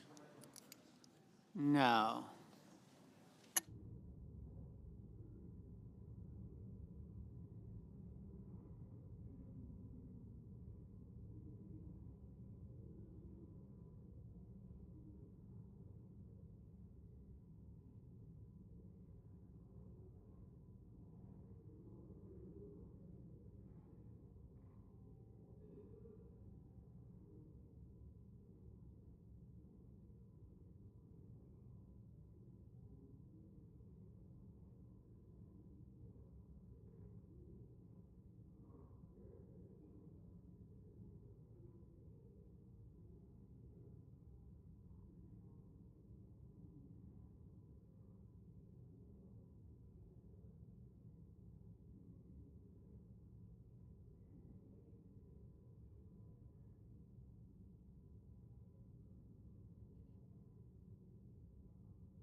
Mr. Lujan. Mr. Lujan, no.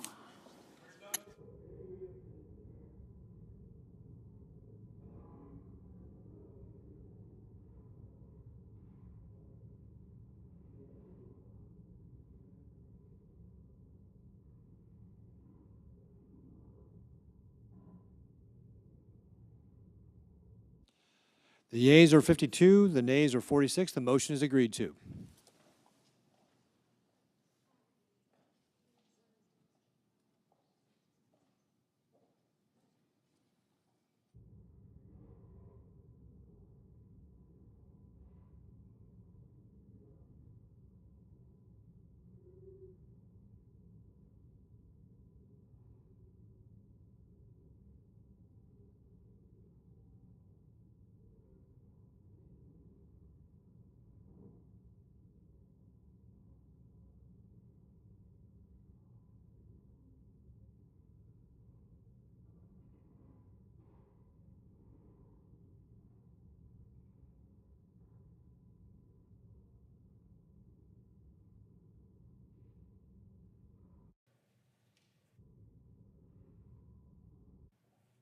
Mr. President.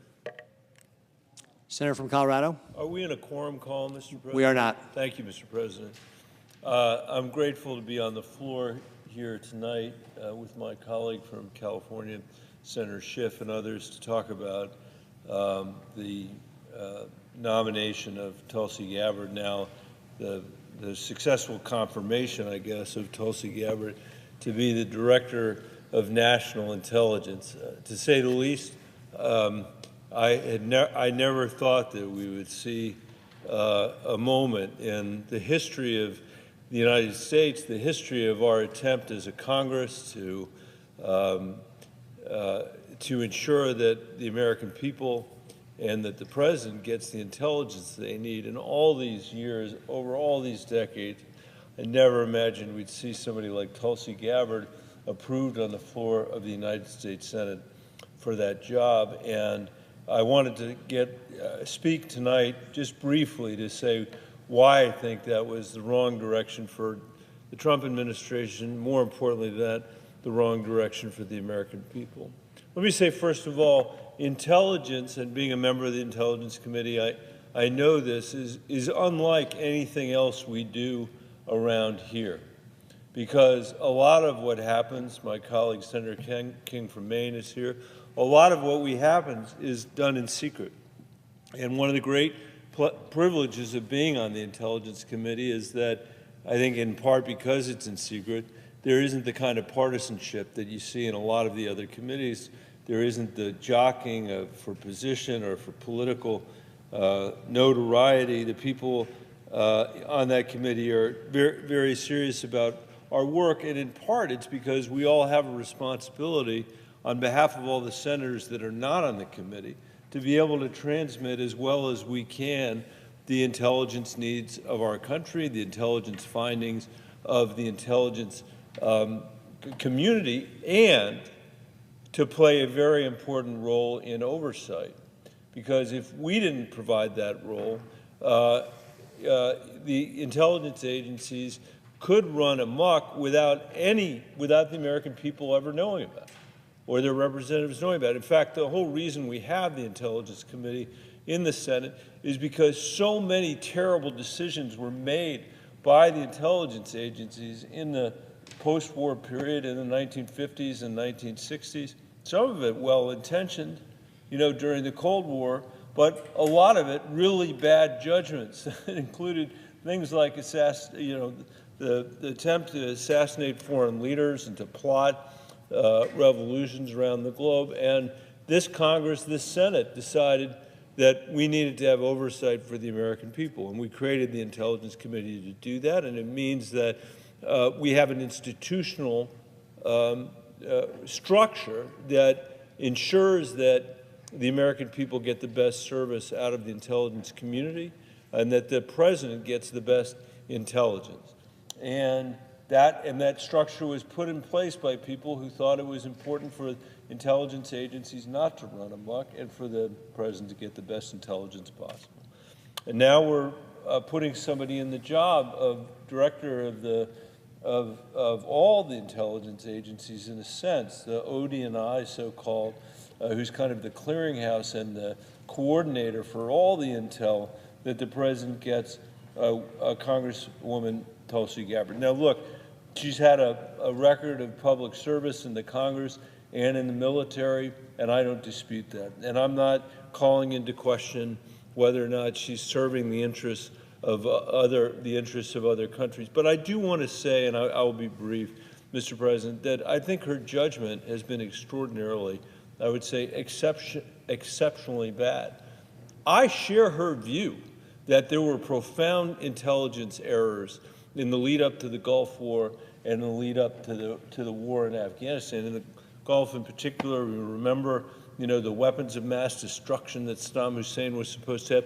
Didn't have it. Terrible, terrible failure of our intelligence committee, terrible failure of oversight from this Congress. And she's right about that. The problem is she's, I think, learned the wrong lesson from that. And over and over and over again, when she has the opportunity to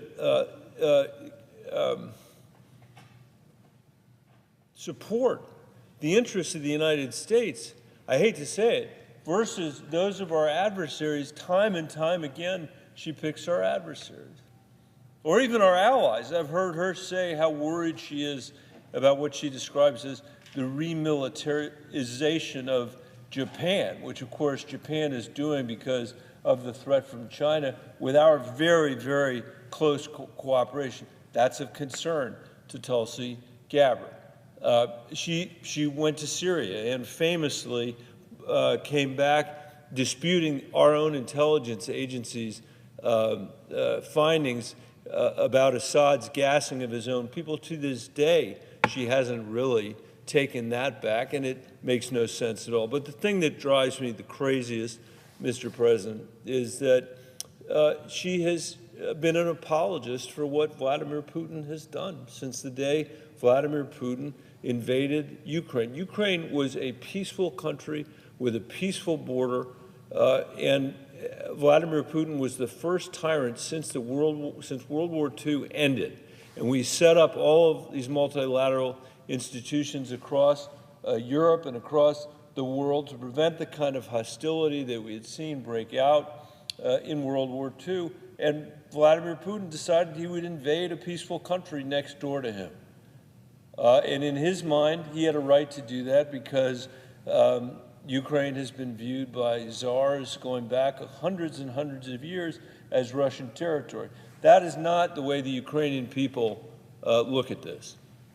They think of themselves as an independent country. They think of themselves as living in a place where history actually has moved on over the last 500 years or 1,000 years. And they were sitting there peacefully when Vladimir Putin invaded them with no provocation at all.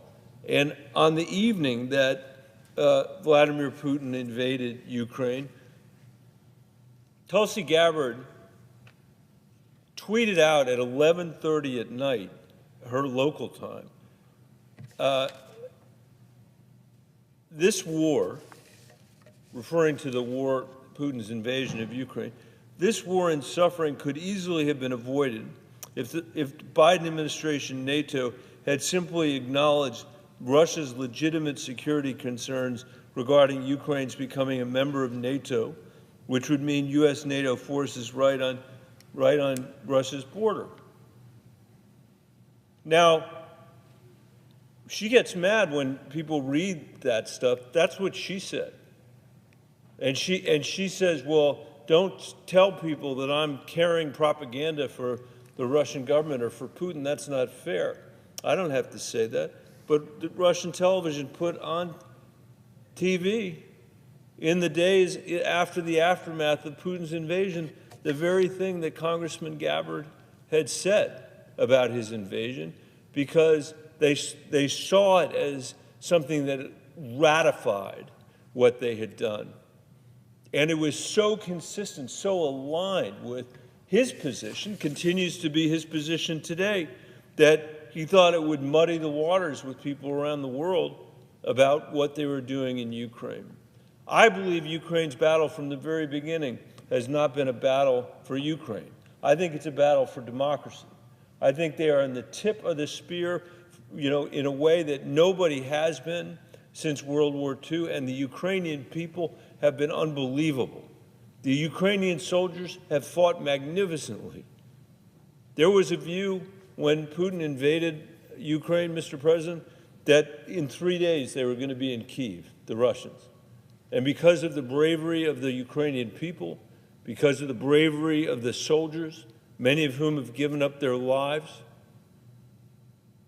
they have succeeded beyond the wildest dreams of anybody on this floor, of any of the Monday morning quarterbacking that's happened in this capital and other capitals around the world.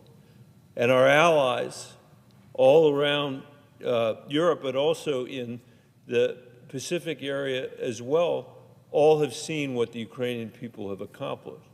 And when she had an opportunity to say something about the Ukrainians, when she had the opportunity to stand with the United States and stand with our allies, she made another choice. She's entitled to that choice. She's entitled to that choice, just as she's entitled to her views about the intelligence failures during the Gulf War.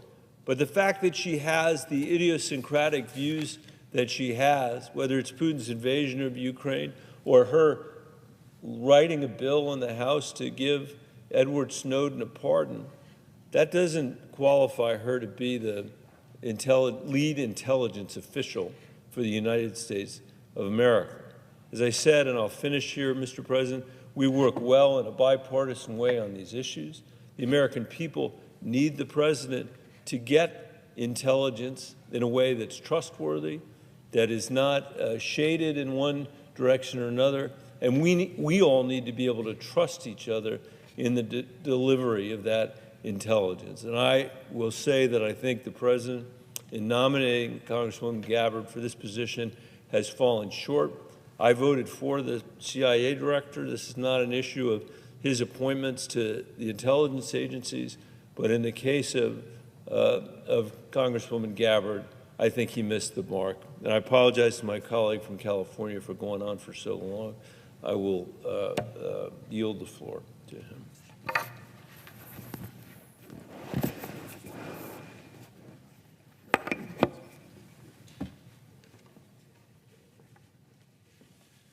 Mr. President. Senator from California. After Tulsi Gabbard was selected as Donald Trump's nominee for Director of National Intelligence, the Russian newspaper Komsomolskaya Pravda was overjoyed. They wrote, "The CIA and FBI are trembling." Sadly, the Russian newspaper is probably right about that. Another Russian state outlet called her a comrade. On a separate broadcast, top Putin mouthpiece Vladimir Solovyov, after gushing about Kash Patel, said, "And what about our girl? We have our girl there." Our girl is evidently the Kremlin's way of referring to our nominee, Tulsi Gabbard. His guest asked so as to be sure, intelligence? The answer was yes.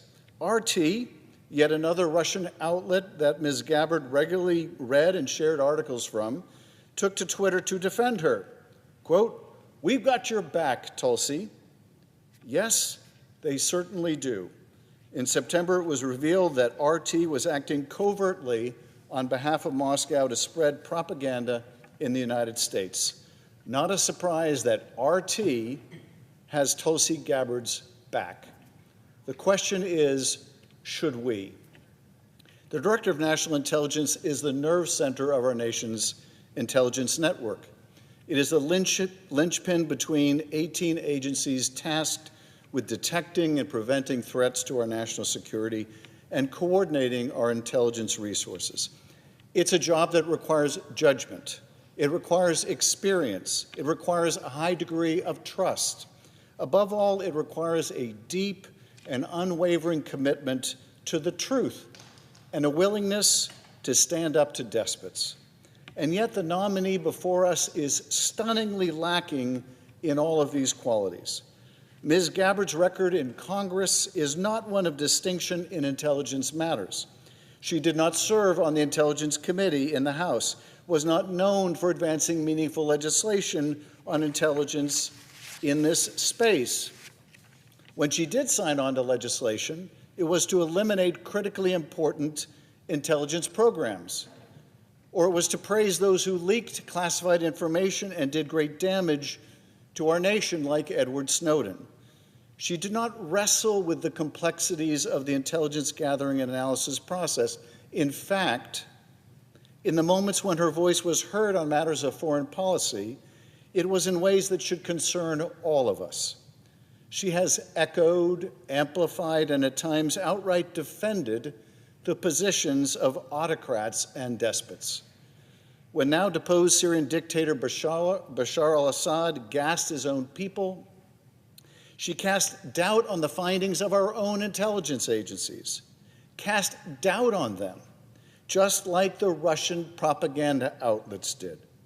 This after she engaged in her own form of freelance foreign policy, traveling to Syria to meet with Assad and get the full scoop on his government's narrative of that murderous crusade. On her return, she positively crowed about how lovely this dictator was. Quote, "He wants to be seen as someone who cares for his country." Well, maybe if he wanted to be seen as someone who cares for his country, he shouldn't have gassed his own people. He wants to be seen as someone who would not conduct these kind of atrocities, Tulsi Gabbard said, except that he did. He did commit these kinds of atrocities. When Vladimir Putin launched his brutal war against our ally Ukraine, she once again parroted Kremlin talking points about so-called provocations by NATO. She repeated Russia propaganda claims that the U.S. had set up secret bioweapons labs in Ukraine and argued that the U.S., not Russia, is responsible for Putin's nuclear brinksmanship. This is the nominee for our intelligence agencies, not the Kremlin's. This is our nominee, Tulsi Gabbard. This is who this president seeks to hand over the keys to our national security, to entrust her with the nation's most closely held secrets, to be the final voice in the room advising the president on intelligence, to be, in the plain words of the law, quote, the principal advisor to the president, to the National Security Council, and the Homeland Security Council for intelligence matters related to the national security. This, Tulsi Gabbard, this nomination is not just unwise, it is dangerous. Make no mistake, Ms. Gabbard is entitled to her own personal opinions. She can apologize for Assad or Putin or any other murderous dictator to her heart's content. But we're not considering Ms. Gabbard for some position in which her bizarre fondness for foreign despots is beside the point. She is not the nominee for Postmaster General. We're considering her for one of the most important jobs in our intelligence community. And for that, Tulsi Gabbard is a walking five-alarm fire and must be rejected, must be. There is a reason the Director of National Intelligence must have the confidence of both the intelligence professionals that oversee and the nonpartisan that they oversee in the national security establishment. Because the job requires accountability. It requires trust. It requires truthfulness. In 2015, Ms. Gabbard joined a congressional delegation trip to the Middle East, the kind that so many of us in this chamber have participated in. She visited a Turkish town near the Syrian border, where countless refugees were sheltering. Her guide took Ms. Gabbard to meet two Syrian girls aged just 9 and 4 years old, who had been badly burned in a bombing carried out by the Syrian dictator's warplanes. The children's parents had been killed in that attack. These brave, small children told their story to the then Congresswoman. Now, in this situation, I think any of us would have roughly the same response. Some form of sympathy, some form of empathy, some attempt to provide comfort to these children who saw their lives and their families destroyed in front of them. But Ms. Gabbard had a very different response. By the account of the guide who was with her, she looked at the children and said, "How do you know if it was Assad? What if it was ISIS?" I should note that ISIS, of course, has no air force. But of course, that wasn't really the point, was it? The point was perhaps best illustrated by her guide, who was with her to that day and who said that experience, those days with Ms. Gabbard, he said, quote, "It dawned on me that Tulsi wasn't misinformed or ignorant." He said he worried instead that she, quote, "had a worldview that was adversarial to the United States." Adversarial to the United States. Think about that. Adversarial to the United States. And consider whether this is the right person to be director of national intelligence.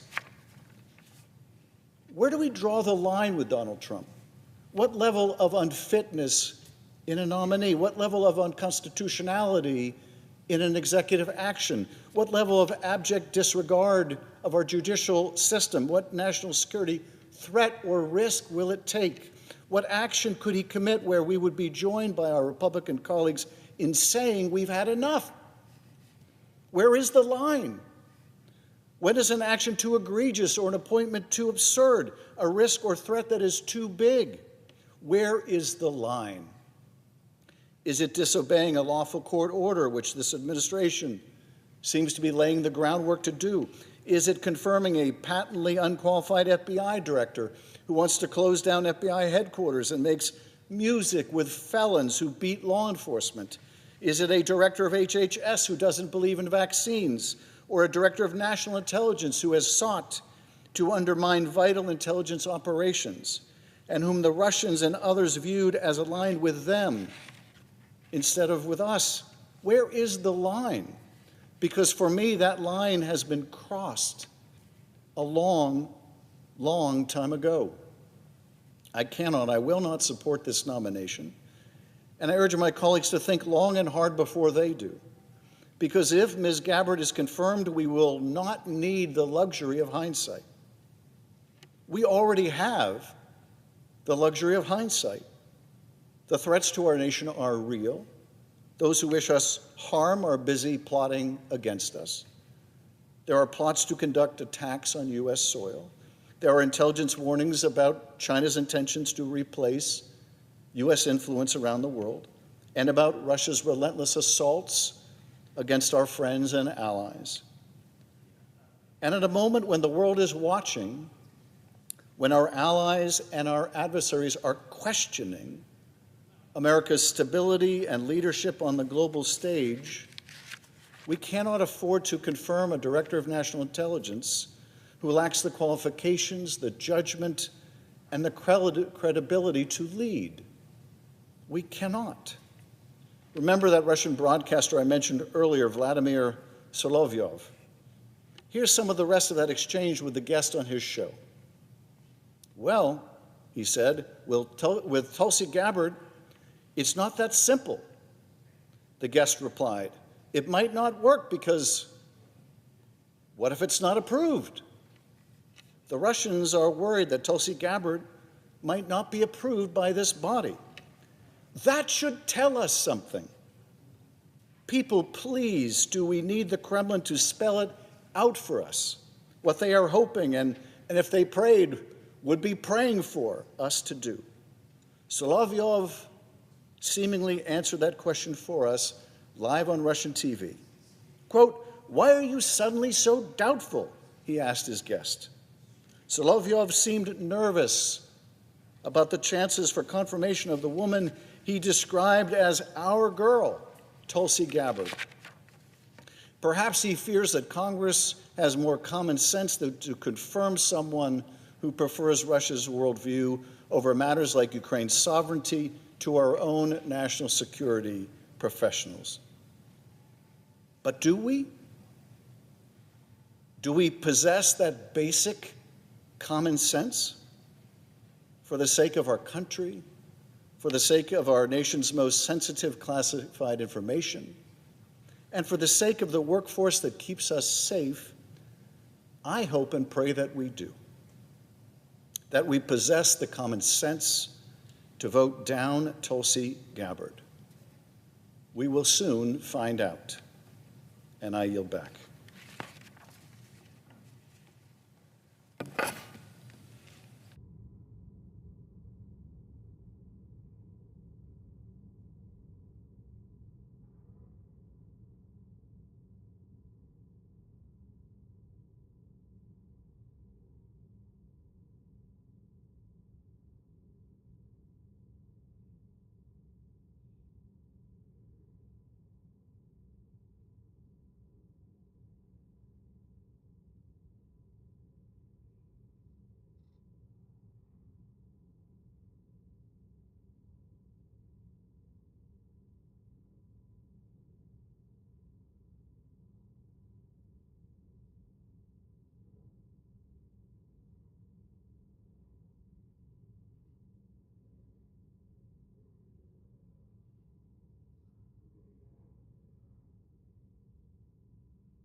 The Majority Leader.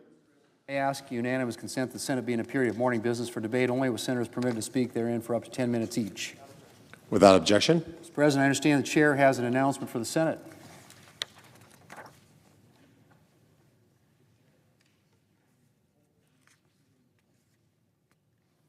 The chair announces, the presiding officer, the chair announces on behalf of the Committee on Finance pursuant to Section 8002 of Title 26, U.S. Code, the designation of the following senators as members of the Joint Committee on Taxation. The senator from Idaho, Mr. Crapo, the senator from Iowa, Mr. Grassley, the senator from Texas, Mr. Cornyn, the senator from Oregon, Mr. Wyden, the senator from Washington, Ms. Cantwell. Mr. President, I understand that there's a bill at the desk that's due for a second reading. The clerk will read the title of the bill for the second time. H.R. 29, an act to require the Secretary of Homeland Security to take into custody aliens who have been charged in the United States with theft and for other purposes. Mr.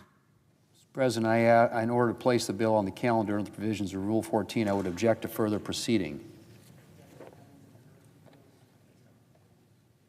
Objections having been heard, the bill will be placed on the calendar. Mr. President, I ask unanimous consent that when the Senate completes its business today, it stand adjourned until 10 a.m. on Tuesday, February 11th, that following the prayer and pledge, the journal of proceedings be approved today, at the morning hour be deemed expired, the time for the two leaders be reserved for their use later in the day. Morning business be closed, and the Senate proceed to executive session and resume executive calendar number 18, that at all time during morning business, recess, adjournment, and leader remarks count post-cloture. Further, that the Senate recess from 12:30 p.m. until 2:15 p.m. to allow for the weekly conference meetings. Without objection, so ordered. If there's no further business to come before the Senate, I ask that it stand adjourned under the previous order following the remarks of Senator Welch. Without objection.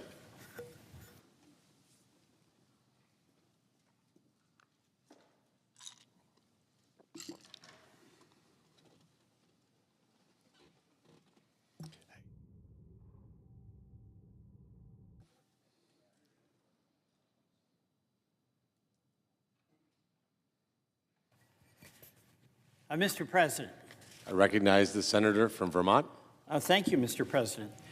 Mr. President, Donald Trump, as we all know, won the last election in November, and he's now the 47th President of the United States.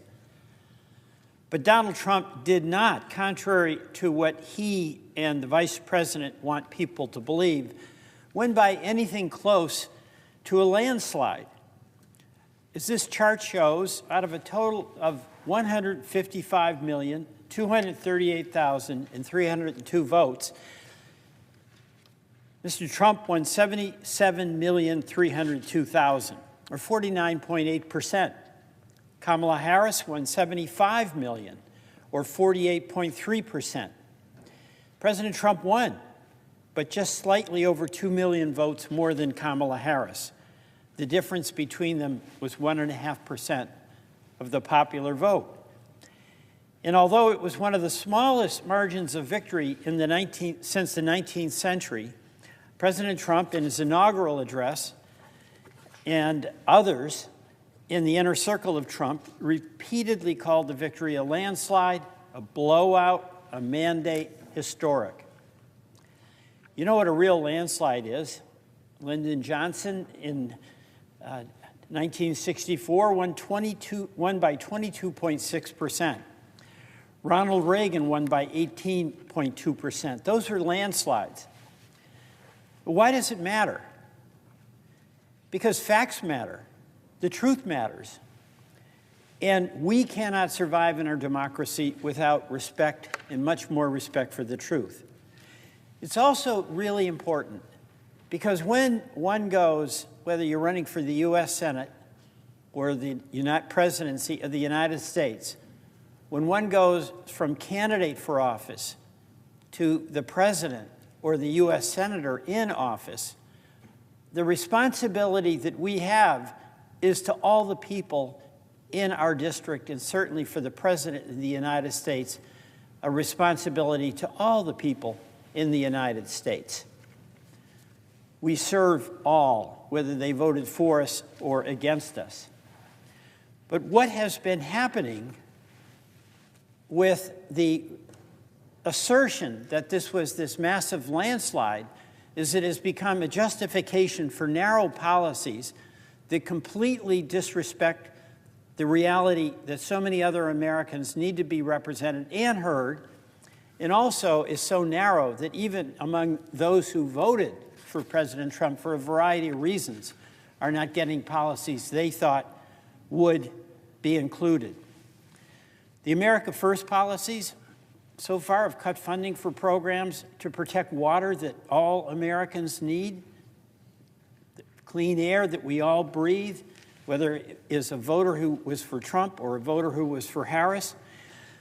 We are cutting funding for medical research for cancer, cures for kids who have cancer, for food assistance to the food malnourished kids and parents who are in every district in this country.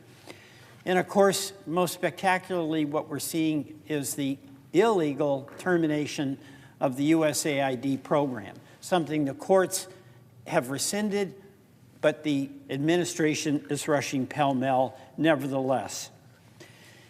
All of this actually is in service of being able to find offsets in order to pay for the Trump tax cuts that are heavily weighted to folks who are billionaires like Mr. Musk, and of course to our major U.S. corporations. And you know what? The folks who need a tax cut are the everyday Americans who have been trying to make ends meet and are having real trouble doing that. The White House is not even trying to hide what they're doing. You've got Elon Musk. You know, it's pretty astonishing. He owns Twitter, which is a source of immense misinformation. He now is trying to buy ChatGPT. He has massive amounts of government contracts for Starlink and for his space program. And he has contributed $280 million to the Trump campaign. And now, without any elected authority, without any advice and consent of the Senate on a position that is very powerful, the so-called DOGE administrator, he has access to the private information of millions of Americans, all that confidential information about your Social Security and mine that's in the Treasury Department. So how is that happening? That is not in service of the folks who didn't vote for Mr. Trump. It's not even in service of the folks, of people who did. But you know, it's important that elections be, and the outcomes of elections be respected. You know, this last election, just like in 2020, the people who oversaw this election worked hard to ensure that it was free and fair. We don't all get the outcome that we want, but it was free and fair. The difference in this election is that we, on the losing side, accepted the result. We didn't falsely claim that it was stolen, the Stop the Steal narrative, as President Trump continues to assert about 2020, and most of his cabinet nominees do as well. We didn't try to prevent the outcome from being certified or to promote an insurrection by a violent mob, folks who actually attacked, injured people in this building and police officers, spit in their face, hit them with poles, and we had police officers who died after that attack. Falsely denying the outcome of an election and then using violence to overturn the result of a free and fair election absolutely subverts the democratic process. And as every American voter knows, free and fair elections, like the checks and balances between our three co-equal branches of government, are absolutely essential to the well-being and continuation of our democracy. You know, in the inaugural address that the president gave, I did not hear anything about child care or the cost of housing or bringing down the cost of prescription drugs and making health care more affordable. Things that everyday families in every single part of this country need help with, to be able to pay those bills at the end of the month have their checkbook still balanced.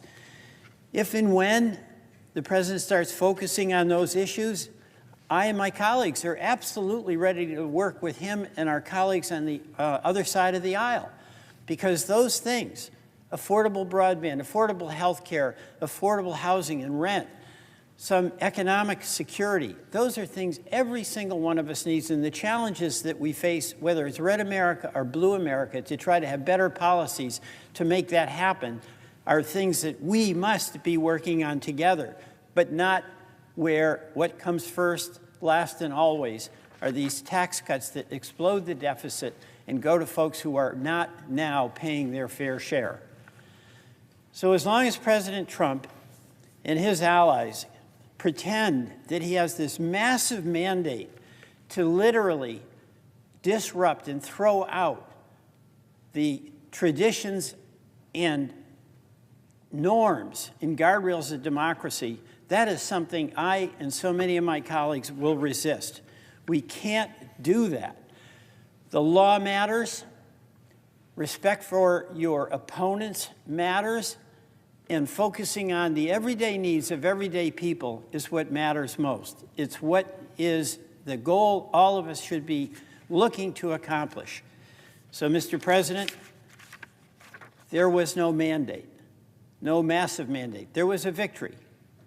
But with victory, to describe it as this smashing mandate is a suggestion that what awaits us and has already arrived is overreach and failure.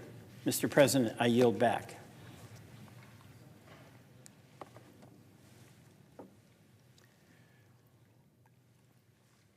The Senate stands adjourned until 10 a.m. tomorrow. Thanks. No, I'm good. Thank you. Thanks a lot.